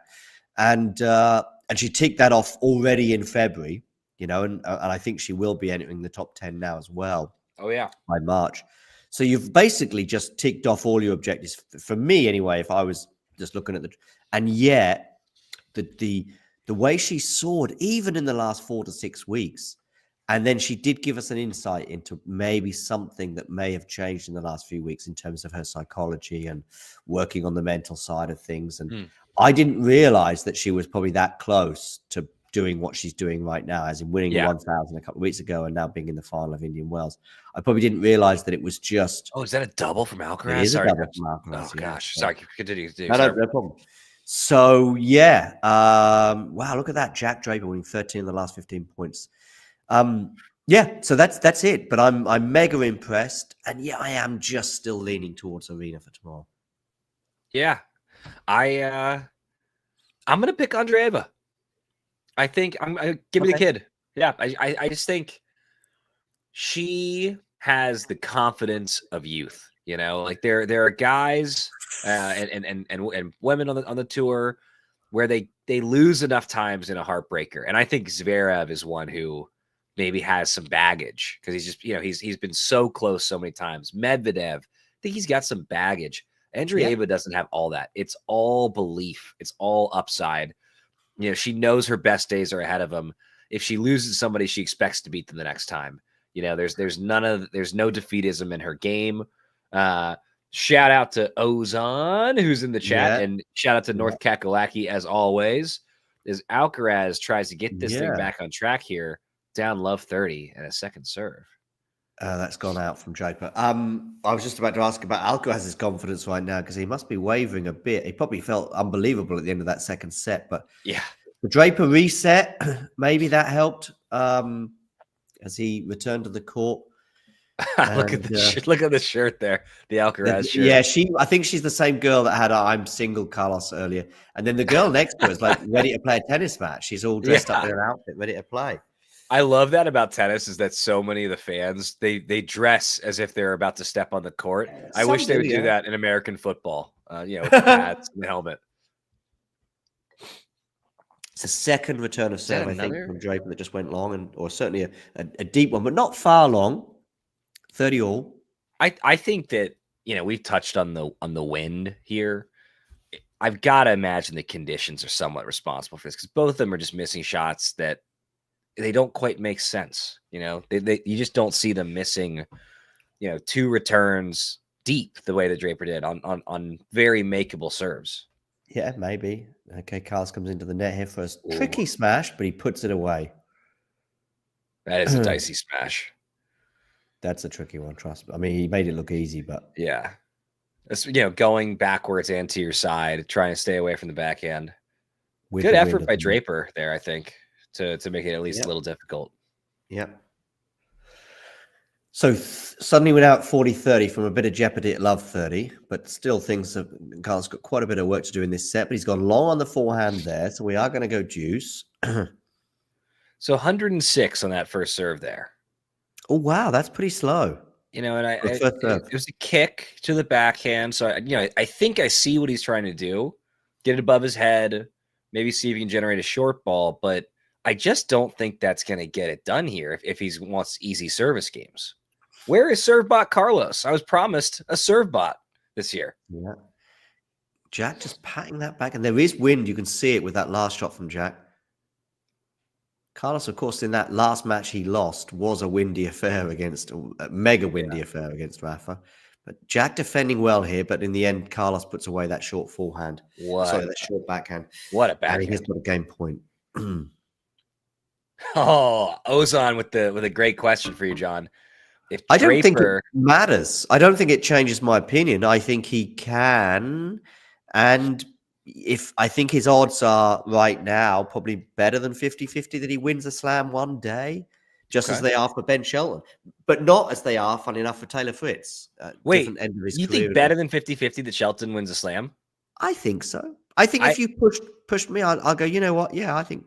And I don't think this is like some sort of crazy bias, but I think both him and, because it's just like they're already, Ben is like, was it 3 semifinals he's been in? Yeah. I agree. I have not heard anybody else articulate that. I totally agree. I think that, like Shelton, when you have a lefty with massive weapons, 7 matches, it's really like, it's always tough to win 7 matches in a row. But they've got the weapons that allow them to compensate on days when they're when they're struggling, and especially I think on grass for the two of them. Although with Draper, Wimbledon's got its own complications and pressures that Shelton will not have to deal with. Yeah, but then Shelton sort of seems to rise to the occasion in New York. But I think for both, like if you said, actually, it's funny enough because then you're doubling your sort of you're making it more risky. If you said to me, will they both win a slam, then it sort of reduces the odds a bit. But if you just put them case by case, is Jack winning a slam? I think it's better than 50-50. If it's one of the two, I want that bet. Give me one of the two of them. Yeah, give me one of the two. Yeah, if I've got both of them going into every slam for the next 10 or 15 years, then I think I'm very optimistic that one of them will win a slam at one point. But so just back to sort of the nuances of Ozan's question.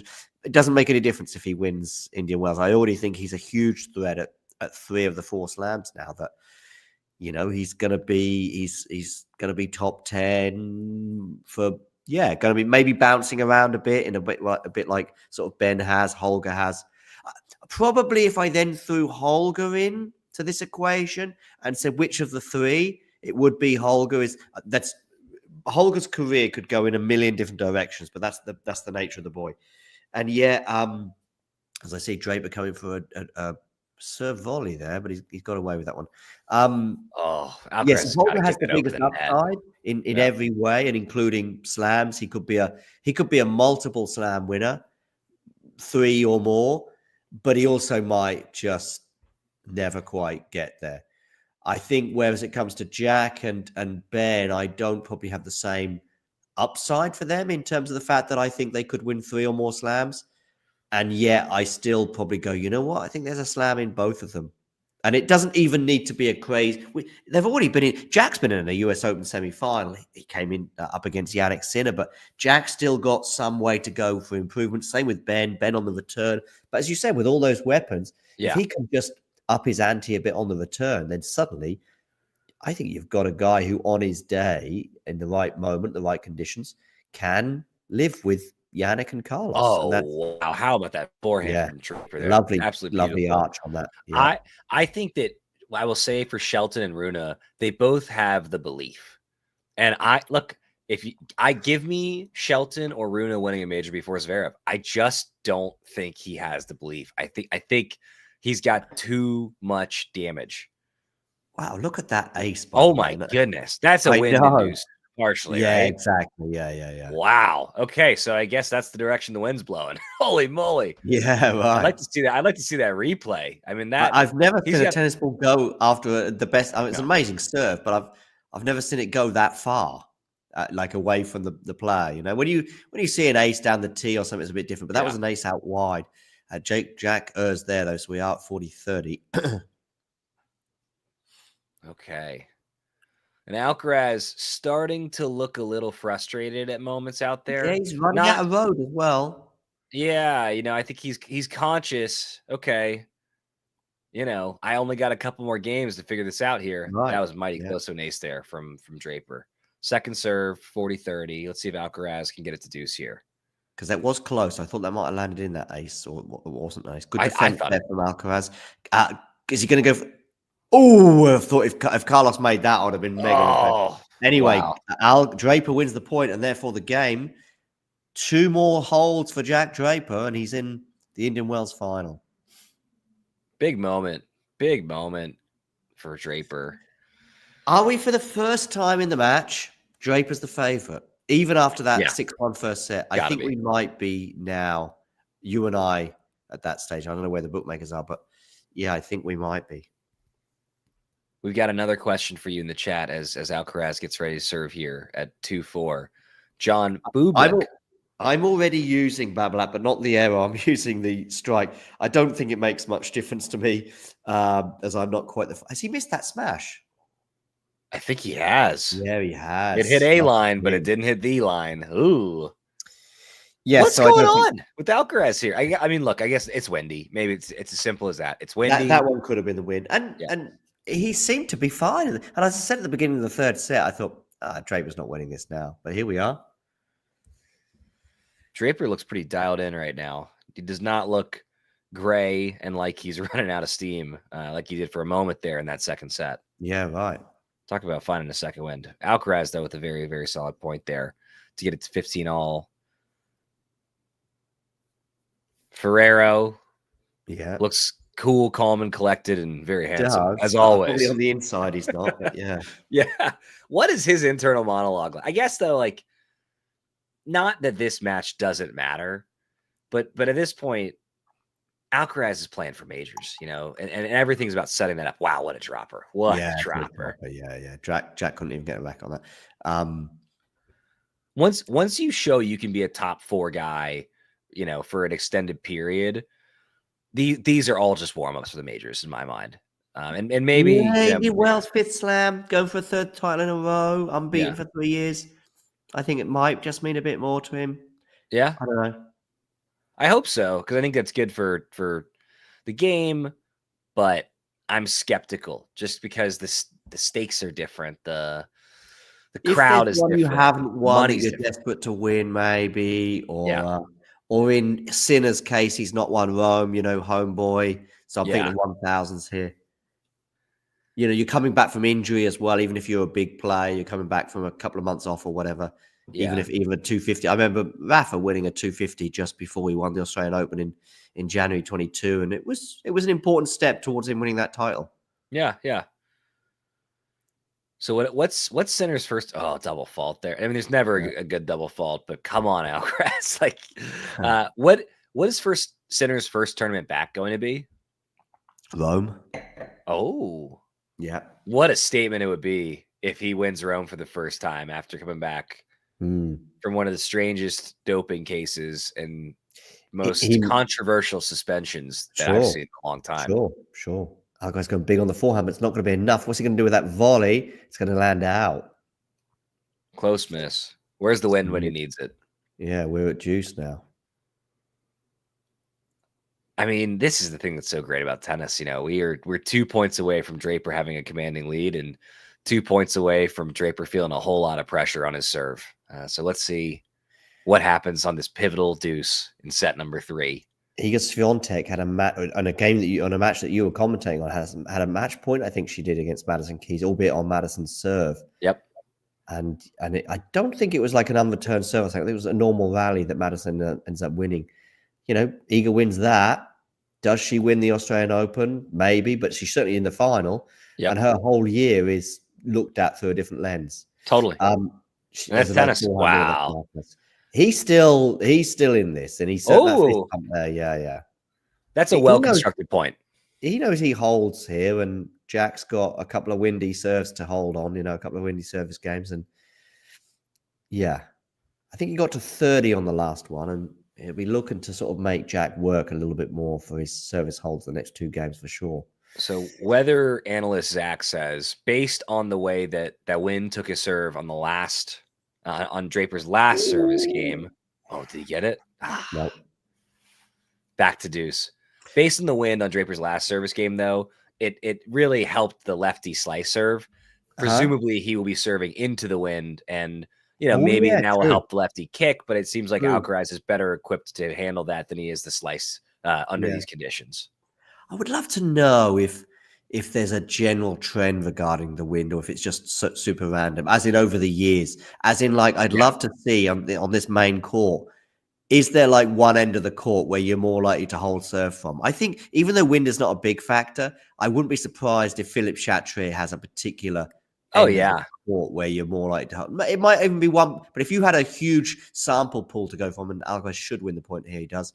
As in like 100 years of tennis or whatever it is, even if it's just a 1% difference. If it was 51% at one end and 49 at the other, or whatever the stats are. That would be massive. And I wonder if there's, and so what I'm thinking is after this particular match today, again, I wouldn't be surprised if one or both players in their press conference say, listen, down one end of the court, it was completely different in terms of trying to hold serve, for example, the other. Totally agree. Gotta give a shout out to a comment. Ventanagris says, hi, thank you for everything. I don't understand 100% that you are talking, but I hope Duolingo helped me a little bit. Laughy face emoji. Hey, thanks so much for trying with us. We hope that it's been helpful. Keep tuning in. Then hopefully you'll understand a little bit more, but I think it's great that you're trying something new. I do my Babbel lessons in Spanish still, although not as much as I should. If we are inadvertently giving English lessons at the same time as talking tennis, that's fine by me. We are back at deuce. I love Alcaraz's English, by the way. I mean, it's fine, it's good, but I just love the sort of directness that he has. That just makes it very amusing and very frank. So often should again win this point, and he does. Another fist pump there. A little one, just a little. Yeah. Last one more of a woo. So what information do you glean from the size of that fist pump? I glean that similar from before, although you might be right, it's like slightly less exaltation than before. But I glean that he's very much in this match, and he certainly still believes, and he's desperate to make Jack serve it out 2 more times, if you like. And although I make Jack, I think I asked the question whether he was favourite at 4-2. Ooh, lovely backhand cross court there. Wow. Goodness gracious. I mean, Jack is going from, I made him the slight favourite at 4-2, but given we're at deuce on 4-2 now, he's almost a warm favourite because he could easily get a break here. And yet if it goes 4-3, Jack's still favourite. It's just 2 holds. Oh my God. I do look at the president of Chile. Sorry. I know this is a huge point, so we gotta hone in on this, but yes, Gabriel Boric, president of Chile. That is my celebrity doppelganger. That is correct. I met a guy last night at a party who looked just like Christoph Waltz. Oh, that's a cool celebrity. Yeah. And honestly, it wasn't an exaggeration. Was it? It was so clear that when I sort of said to him, I knew he was going to say Christoph Waltz. As we get Draper break point after a loose forehand from Carlos. Mini match point is the tennis term that we would definitely use in this moment. A close miss. Draper break. You know what they call a close miss, John? What do you miss? Call it? Okay, yeah.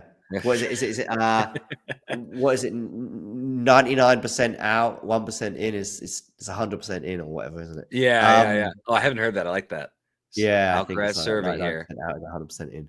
Second serve, 1 hour 32 on the clock. Here we go. I might even just talk us through this point, Zach, if you indulge me. Back forehand return, because I obviously need to say backhand return because I'm thinking he's a right-hander. Is he going to win this point? I think he is. He is. And Draper 5 games to 2. I think at this point we can say that Draper is the favorite. Oh, for sure. Maybe. At I don't know. 4-2, I was thinking Jack is sort of 60-40, yeah, I guess. But now it's like, 85-15, something like that. God, I love tennis. We really might get a Rune Draper final, and I don't think that any pundit predicted that would like both. Maybe somebody got one, but no one said both of them would be in the final. I did lean Rune for the match against Medvedev, but I didn't anticipate a 6-1 first set from Jack, and also at 1-set-all, I didn't anticipate this either. But here we are. The 2 sets that Jack has been on, he's managed to basically almost break Carlos at will. Yeah, I mean, look, Alcaraz, he's had flashes. He's looking at his thumb there. He's obviously sort of not quite double vision, maybe, but he's obviously still not feeling great. Huh. I don't know what that poster is. That's a silly one. It appears. Yeah, I mean, Alcaraz shown flashes. Draper shown flashes. I don't think that either of them is going to remember the particulars of this match very fondly. But if Draper is able to pull this off, this is a huge moment in a young player's career. It's major points implications, beating with Sinner off the tour, the de facto best player. I think this Zverev's higher in the rankings, but come on. That's a big moment. I think we might get one more twist in this match. I hope so. And I'm not going too crazy on this and predicting a Carlos win, but I think we might get another twist here. I don't know. I'm not sure we're going to get a comfy hold here for Jake. That's for sure. But we'll see. 5-2, he leads, and he's going to serve into almost the body of Carlos. He's got a forehand return. Carlos is staying on the forehand as they goes cross court. He's going to should have a forehand win. It doesn't quite make it, but Jack doesn't quite make that forehand either. So it is love 15. Probably Carlos should have done a bit by his incredible standards, should have wrapped that point up at that point. But Jack more than got a racket on it. He was almost back in the point there with that forehand. Ironically, that did seem like the perfect time for a drop shot. He could have done that. Yeah, could have gone that way. Second serve here for Carlos to look at. Here we go. So deep, even for the second serve, and it's it's a double fault. Love 30. Earlier in the chat, we saw that Draper has moments of nerves. Are we seeing one of those right now? Just his second double fault of the match. It's never a good time for a double. That's certainly not a good one. I mean, is the first point of the match okay? That's the best time for a double, isn't it? That's a great, that is a great time for a double. Annoying, but get out of your system. 5 love up in your 6 love, 5 love, 40 love. 5:30 Draper. Nice. Here we go. Is Alcaraz up in this point? I think he might be, but actually good depth there from Jack. Almost bringing it back to neutral, but I still make Carlos the favorite here. Drop shot there. Oh, wow. Because I was about to say the drop shot is nowhere near or not enough. It was good, but not enough. Draper actually managed to get plenty of venom on that backhand cross court, but Carlos anticipated it. It reminded me of some of those volleys we saw actually between Carlos and Rafa those 3 years ago, the last time Carlos lost on this court. The sort of anticipation, reflex volleys at the net, and Carlos has the 2 break points. I've already, when I was saying there'll be another twist, Zach, I was basically saying this goes to, if it goes to June, that's a twist, isn't it? I guess. Or if he breaks, hear that, John? Do you hear that? I think that's the Sean Power curse. I could hear it in the breeze. You called it. There is another twist, and it's got out. He's got one of the breaks back. I think it could be that end of the court, and that's another reason why Carlos was so desperate to hold in that previous game, because he thought if I hold here, in that previous game, I mean, we of course butterfly effect and all the rest of it we don't know, but he was probably thinking I hold here 4-3, Jack is not holding twice. Now, of course, Carlos still has to hold and then hope to break again, but yeah, here we go. There's a lot of tennis. Jack is still the favorite, by the way, but we've just gone from 85-15 to 70-30 or 75-25 because it's just one more hold. And he's also got a free shot here. Here we go. Second serve for Carlitos. Body serve, awkward backhand return, but an even more awkward forehand result, at least from Alcaraz, as he dumps it into the net. Which, if I had $1 for every time I said Carlos has dumped something into the net, I think I'd have about $12 by now. Can we get the winner count and error count for the two of them so far? I can tell you the unforced forehand errors immediately, and it's 20 off the racket of Alcaraz, which is about 10 more than I'm sure he would like. That return is going to land out. And Draper very interested to see the replay whether it confirms it or not. And yeah, it does. By some margin. And I must say, I mean, listen, you're just watching on TV and all this, but when I watched it with my casual observation on TV, it did look out. 15-all. First serve doesn't land in. Ozon says, hey, don't tell me that Jack's running out of gas. It's not that humid at Indian Wells. I don't think that he's running out of gas per se. I think that he might be feeling the pressure of the moment, but I don't think it's a physical thing. I mean, this has not been that much tennis for a three-setter. No. Ooh, big forehand there from Alcaraz to go up 35. I think he was having physical issues during that second set, but he sort of went for his break, refreshed, dialed in, off he went.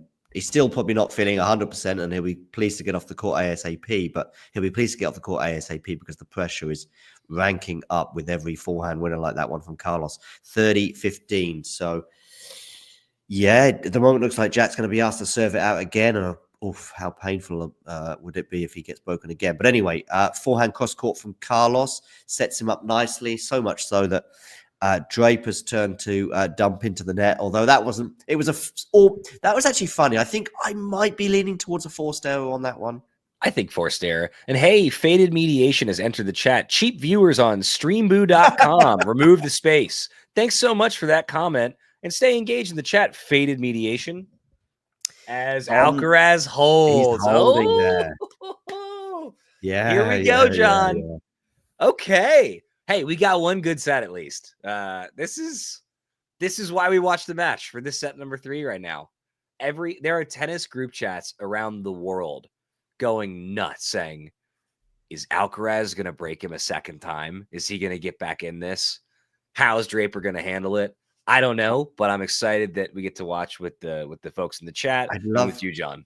I'd love to know if and I'd probably there is one end of the court or the other that is more tricky. So now Jack is going to go down if we're just looking at the last 3 or 4 games, situation, Jack is now going to go down the end of the court where you should hold serve from, if you like. If I've got this right, that there's one end of the court where you're more vulnerable than the other. He's now going to go up the good end, if you like, to serve from. So we'll see if he can take advantage of that. And yet there's a nod of the head there from Carlos that suggests that he wants to have a say in this match still yet. We'll see. Yeah. Yes, indeed. I can only imagine what is going through Jack Draper's head right now. And if I'm his coach, I'm telling him one thing: get that first serve in. Focus on the first serve. Start the point the way you want to start it. Control what you can control. Make him work. Yeah. Oh, the crowd is going absolutely nuts. This is no longer a tennis environment. This is a football or American football crowd. People are fired up. And understandably so. They've been waiting for this for an hour and 45, and they're getting it now. Indeed they are. So I just poured myself about what I would say is a third of a glass, something like that, of wine, thinking that basically that's enough, certainly for Jack to serve it out, me and you to chew the fat for 2 or 3 minutes. Do you know that expression, chew the fat? Yes, that has made its way over here. I'll tell you what, though, if we end up going to a tiebreaker, I'm going to go pour myself a glass of scotch to join you. Oh, that's up in the ante. Forgive me for making you drink alone. If I'd known we were doing a little happy hour, maybe I should have told you. Oh, I thought it was going to land out, but it's not. Jack has gone long with that forehand there. Oh boy, Draper. If one we got a break match, back was a twist, I don't know what a double break. I was just talking about that semi-quarter Rafa Nadal match from, I think, probably third round, something like that in 22. Wow. Okay. See, that's the a ball that 50 ball. Alcaraz can't miss in this situation. I mean, he might still get away with it. John, Jamie wants to know if you need a refill. I mean, a third of a glass is less than half of a glass. Yeah, basically. Well, I think it's about a third. Could be half. Actually, it probably is half. Actually, it depends. I can see the line. I can see the line. So a glass at least in Germany tends to be 150, I think, mil, or just a regular glass. And I can see the 100 mil line there, and it's below it. Anyway, we're going to have a run around forehand return here from Carlos. It should put him in charge of the point. He comes into the net. It's a really difficult volley. Jack surely wins the point from him. Wow. What a point. What a point from Draper. Sort of swung with every shot. And you can see the wind, and you can see the adjustments they're making to the wind with their strokes, with the shape they're putting on the ball, or in some cases, like the backhand there pickup from Draper, the lack thereof. The shape that he put on for that cross court, by the way, was excellent. That Alcaraz is on the attack. He's coming to the net. Alcaraz probably has an okay-ish volley to put away. Wow. Serve out wide on that with that wind and all the rest of it. And Jack Draper with 2 match points. Okay, John, call this point for us. I will. For the people. It's one of those situations where you get 2 bites of the cherry, but in terms of Alcaraz, but anyway, here we go. So goes out wide again on that side, and Alcaraz is going to go long. Wow. And Jack Draper is into his first Masters 1000 title, or final, sorry. He will play Holger Rune tomorrow, but possibly even bigger than all of that is the narrative in that Carlos Alcaraz has not been beaten on this court for 3 years until right now. The last person to do it was also a lefty. Wow. Rafa Nadal. Well, Jack Draper's not quite Rafa Nadal yet, but that celebration there tells you everything. And wow. Oh, of course. Oh, no. James said he'd win in 3. Oh, boy. I think it's time to start asking. In this respect. Not getting worse. It's not will Jack Draper win a major? It's will he win double-digit majors? I think that's what the people want to know. Who's going to win more, Jack Draper or João Fonseca? Oh, João Fonseca. Oh. Fonseca has a bigger sort of upside. I don't want to keep using these tennis terms necessarily, but as Alcaraz says, thanks to the crowd. And I don't think he's going to be tweeting about shall I buy. I think either he tweeted or he wrote it on the camera yesterday, like, shall I buy a house here? Because I think he said like it feels at home and all the rest of it. Well, he's in reasonable spirits, but I mean, for tax purposes, it's like one of the worst places in the world he could buy a house. He should buy one in Monaco if he's actually considering doing that. The thing is with João, and it was an interesting question when you posed it compared to Jack, for example, is Jack is closer right now. He's making slam semis. He's in the Indian Wells final, blah, blah, blah. Jack could win one in the next 18 to 24 months. And yet, and Fonseca might never make the top 5 in the world, might not. I think it's difficult to say he won't make the top 10, but yeah, maybe he won't. Maybe there's a universe out there where he doesn't make the top 10. Anyway, unforced errors in the match as a whole, 29 from Alcaraz, certainly got that down. Basically, committed half of those almost in the first set, with 13 in that first set and 29 overall. Jack, pretty controlled overall, especially considering the conditions, 23 unforced errors from him. Alcaraz double the number of winners. Let's have a look at the service stats. And 56% in the end is just about okay. But it was that dreadful first set of 38%. And I just wonder what happened in that first set for Carlos, because he just didn't wake up until the beginning of the second. And in a way, that deficit was never quite retrieved, because once Jack got the early break in the deciding set, early-ish break anyway, he didn't see that advantage. Yeah. Well, so John, bit of a weird match though, right? Very weird, very strange. Of course, big for Draper. Not one that's going to play on ESPN Classic or Tennis Channel Classic, but a big win for Draper nonetheless. I'm so curious, John, who you got tomorrow? What's going to happen? Or not tomorrow. Is it Sunday or is it tomorrow? Sunday. Yeah, it's tomorrow. Yeah. Or tomorrow is Sunday. You're right. Who you got tomorrow? Yeah. Okay. It's a really difficult one. And yet I keep backing Jack's opponents to beat Jack, from Taylor through through Ben and now Carlos, that I have to go against that trend, if you like. Look at who Jack is beating. Look at how Jack is playing, knowing that as long as he's fine health-wise as well, seeing him come through that 3-setter today, seeing the fact that he's playing the best tennis of his career, from back end of last year until now. Okay, Australia didn't work out great for him. He did fine. I mean, he came through a couple of close matches there and actually wasn't quite physically ready for Australia, but he sort of obviously desperately wanted to play that slam. But yeah, you can tell I've talked myself into a Jack Draper win. Let's have a quick look at the head-to-head. I think they've played once before. Yeah, Jack Draper and Holger. What are you thinking about tomorrow?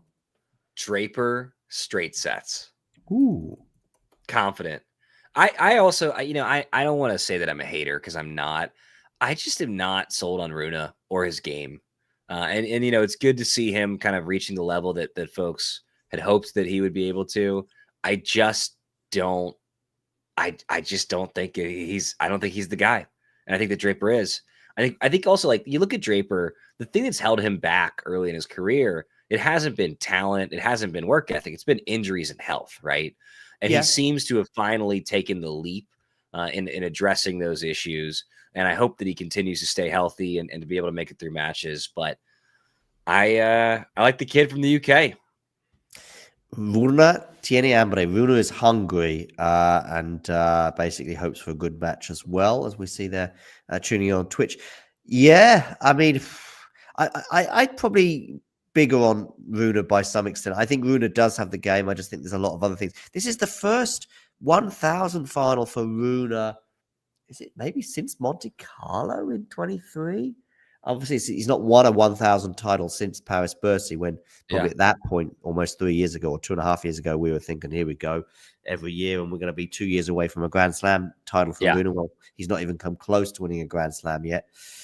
But I career-wise, probably I would go more Rune, but tomorrow-wise, I am going Jack. That one match, by the way, I think it was either you or someone in the chat mentioned it. They played in Cincinnati last year.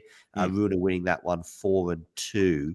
I actually don't remember that specific match, but that was around the same time that Jack Draper would have had that controversial point against Felix Auger-Aliassime. Do you remember that one with the double bounce? Vaguely, but so correct me if I'm wrong. That was a faster surface than they're going to be on tomorrow. Yeah, and a warmer climate.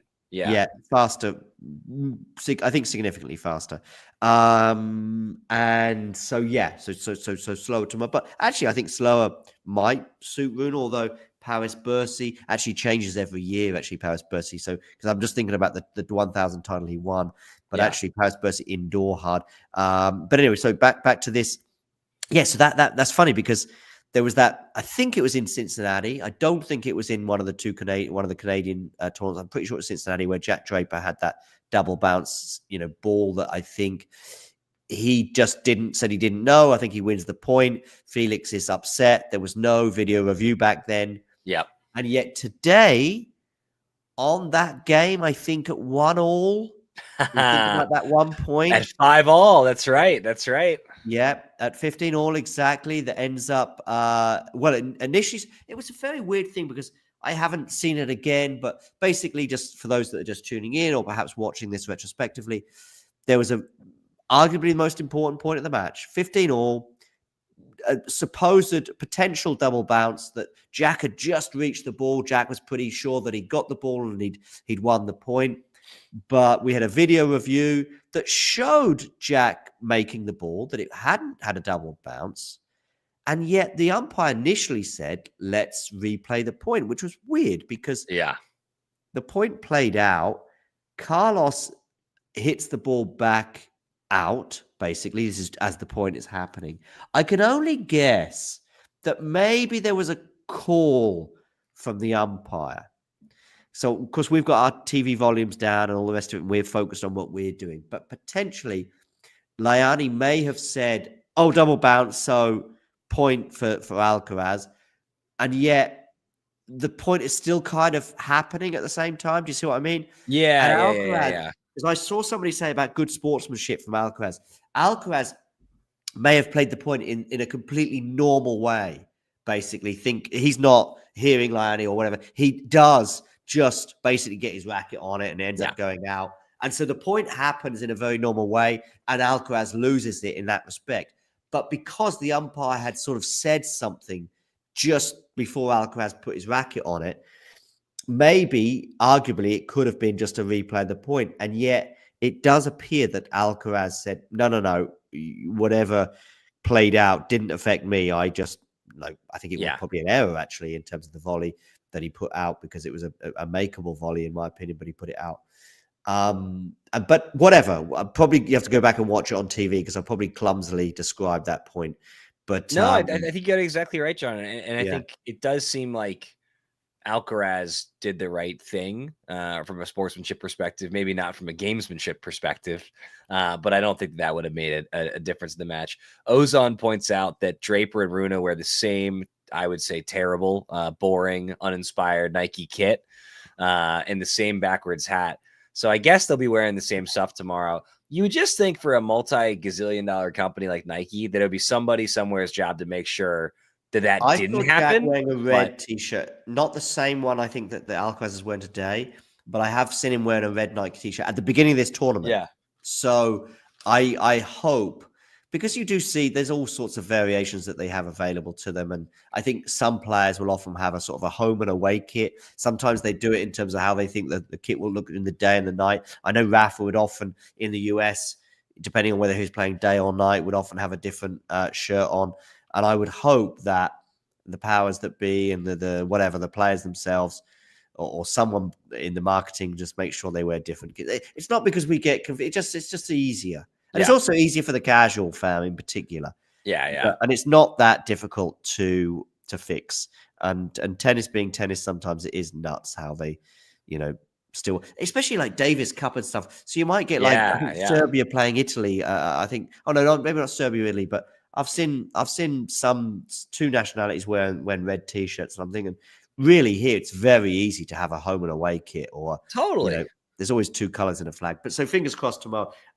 Just give me one more thought for beyond tomorrow, because we've seen. I'm just going to go back and have a quick look at Rune's path to the final. Obviously, today it included a straight sets win over Medvedev. He also beat Humbert. That was the one. I don't know if you remember or aware of this match, but he was in big trouble against Humbert. But he comes back from losing the first set to win the second 6-4 and then 7-5. I'm going to share it on the screen right now. Humbert is a fun player, by the way. He's got panache to his game. Definitely. And these conditions should just suit Rune a little bit better, and he ends up pulling. But he pulled a rabbit out of the hat there to some extent. Yeah. The real sort of like, I think we were talking about earlier about tennis being tennis, and players are back one moment and then they're gone the next. Well, Tsitsipas was back 2 weeks ago. He went when Rune won that match in the round of 16. And then Rune was back. Then Medvedev was back. Now Rune's back and Medvedev is out again, if you like, having had that win today. He beat a couple real tall guys on his path. Tsitsipas and Medvedev. A lot of height on the court. And I think that he'll see some of that in Draper, who's about 6'4". Greeks boy, he was the better player against him. I know it was a 3-setter, but he was just comfortable better player. Who's there more pressure on tomorrow, do you think, Rune, or who needs this more, this 1,000 title tomorrow? So I would argue from like a progression development perspective, there's a little bit more on Rune, but I don't actually think there's much on either. Like neither was expected to make it this far. Neither needed this kind of result here. Both I think are going to be thrilled to have made it to the final. And look, for Draper, it could be sort of taking a leap. For Rune, it could be getting back on the track that he was believed to be on. But, look, I don't think that if either of them loses tomorrow, they leave Indian Wells feeling anything other than fantastic with their performance. And I think both of them have already taken a step in the right direction, just making it this far. I would say that Draper, after beating Alcaraz, I think that if he loses, he walks away feeling a little worse. You know, Okay. you beat the toughest player at the tournament, the 2-time defending champ, just to lose in the finals. That stings a little bit. So I think if I had to pick who's got more pressure, I think I'm going to stick Rune. But I think in terms of who would be more disappointed if they lost, I'm going to go Draper. I probably take a different viewpoint in that. I think a similar viewpoint in that they can both look at their 10 days in the desert as being a huge step forward and blah, blah, blah. I think that probably maybe Rune needs it a bit more. You know, he's won a 1,000 before. He's been in a 1,000 final before. In some ways, he's the more established player, even though Jack's a bit older. Rune has been making ATP finals, for example, I think at least on 2 occasions.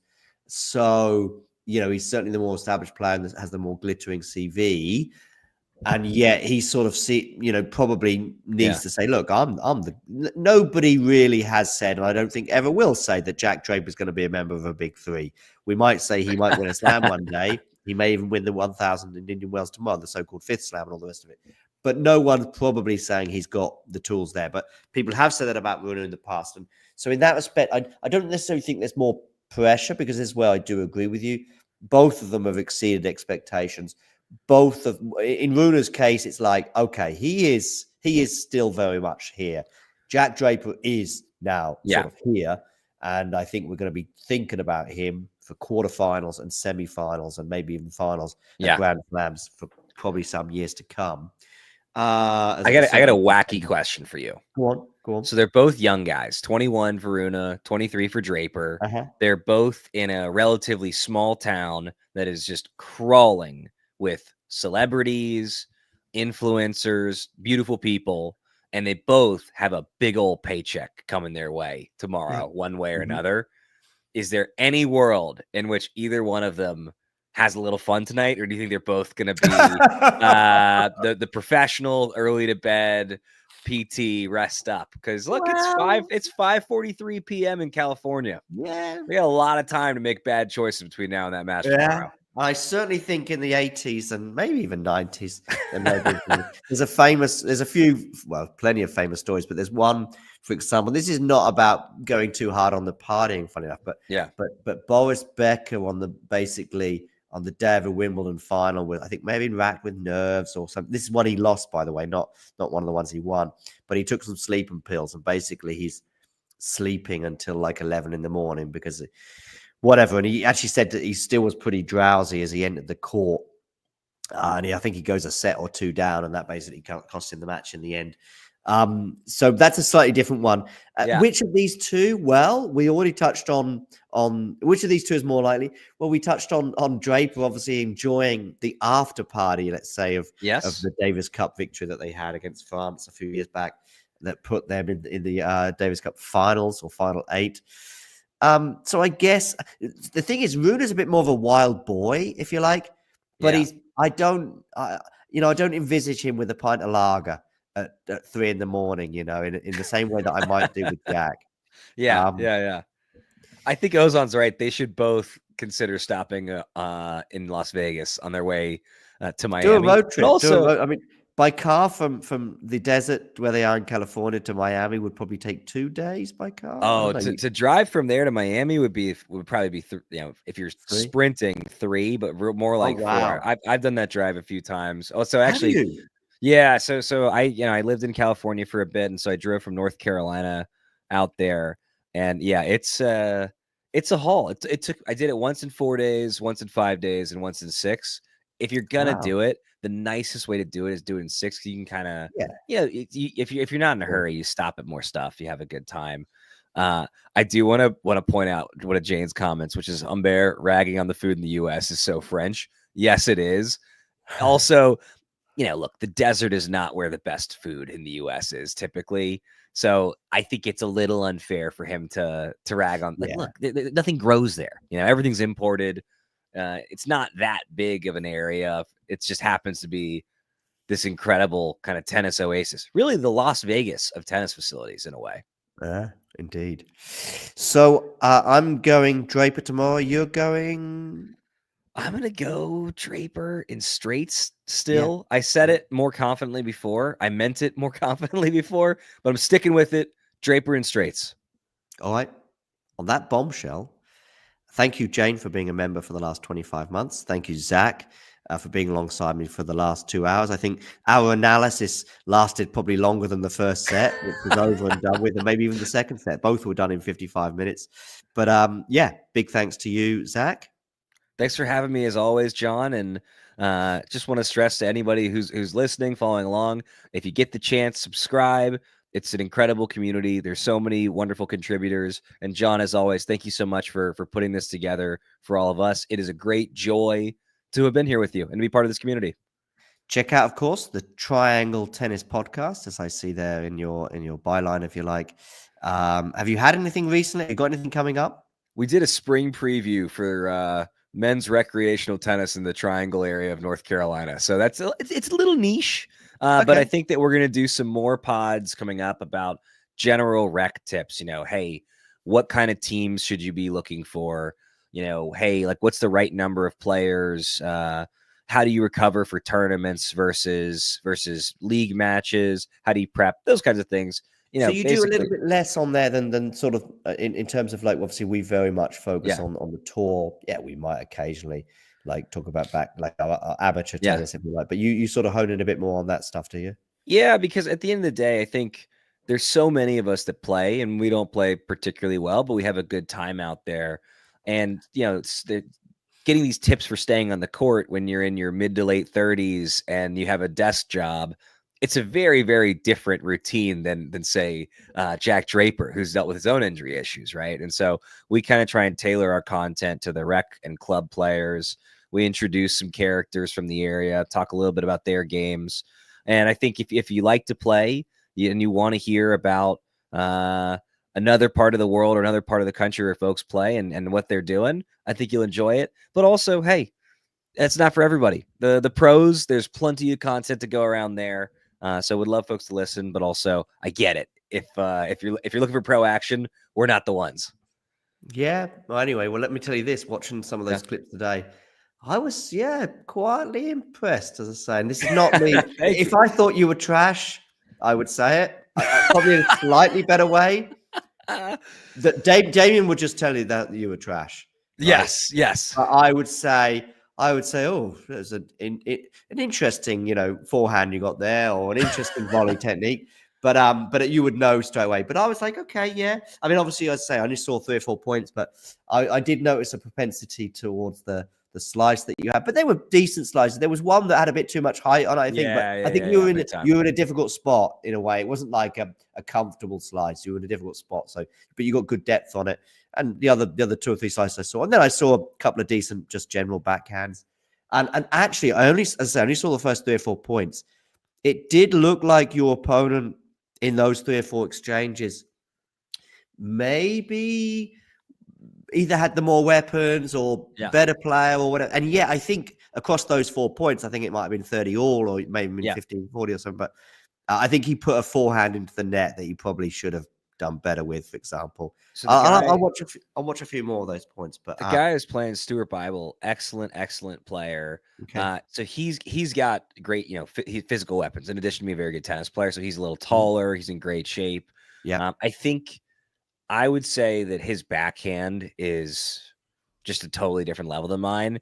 I think I can generate a little bit more offense off my forehand. And so it's at that point, then it becomes a tactical battle. Okay, how do I hide my backhand and how do I work my forehand a little bit more? And then for him, he's just trying to make me hit backhands all day.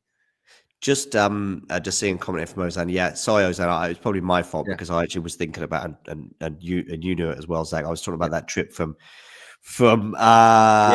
Wales to Miami, of course, and that's what I was thinking about because I was thinking about a road trip after potentially winning the title. But I'm sure they could stop at Las Vegas just 4 hours down the road. And by the way, actually, I didn't even know it was that close myself. I knew they were obviously neighboring states, but so therefore Vegas to LA is probably only like 6 hours then, Michael. Like 4.5, depending. Oh wow! Okay. Well, a lot of it though depends on where in LA you're starting from. So if you're starting from Santa Monica, totally different than if you're starting from Santa Clarita. Both LA County, different worlds. But on that note, John, I got to get out of here. It's almost bedtime for this old man. Yeah, I was nearly going to start asking you geographical questions about the US. Let's get going. I have basically finished that glass of wine, so I have timed this quite well. Do check out Zach also on Twitter or X or whatever you want to call it at ZachCZ. And to everybody else, you know the drill. If you enjoyed this video, make sure you hit that like button. Don't forget to subscribe and click that notification bell so you don't miss out on all things tennis.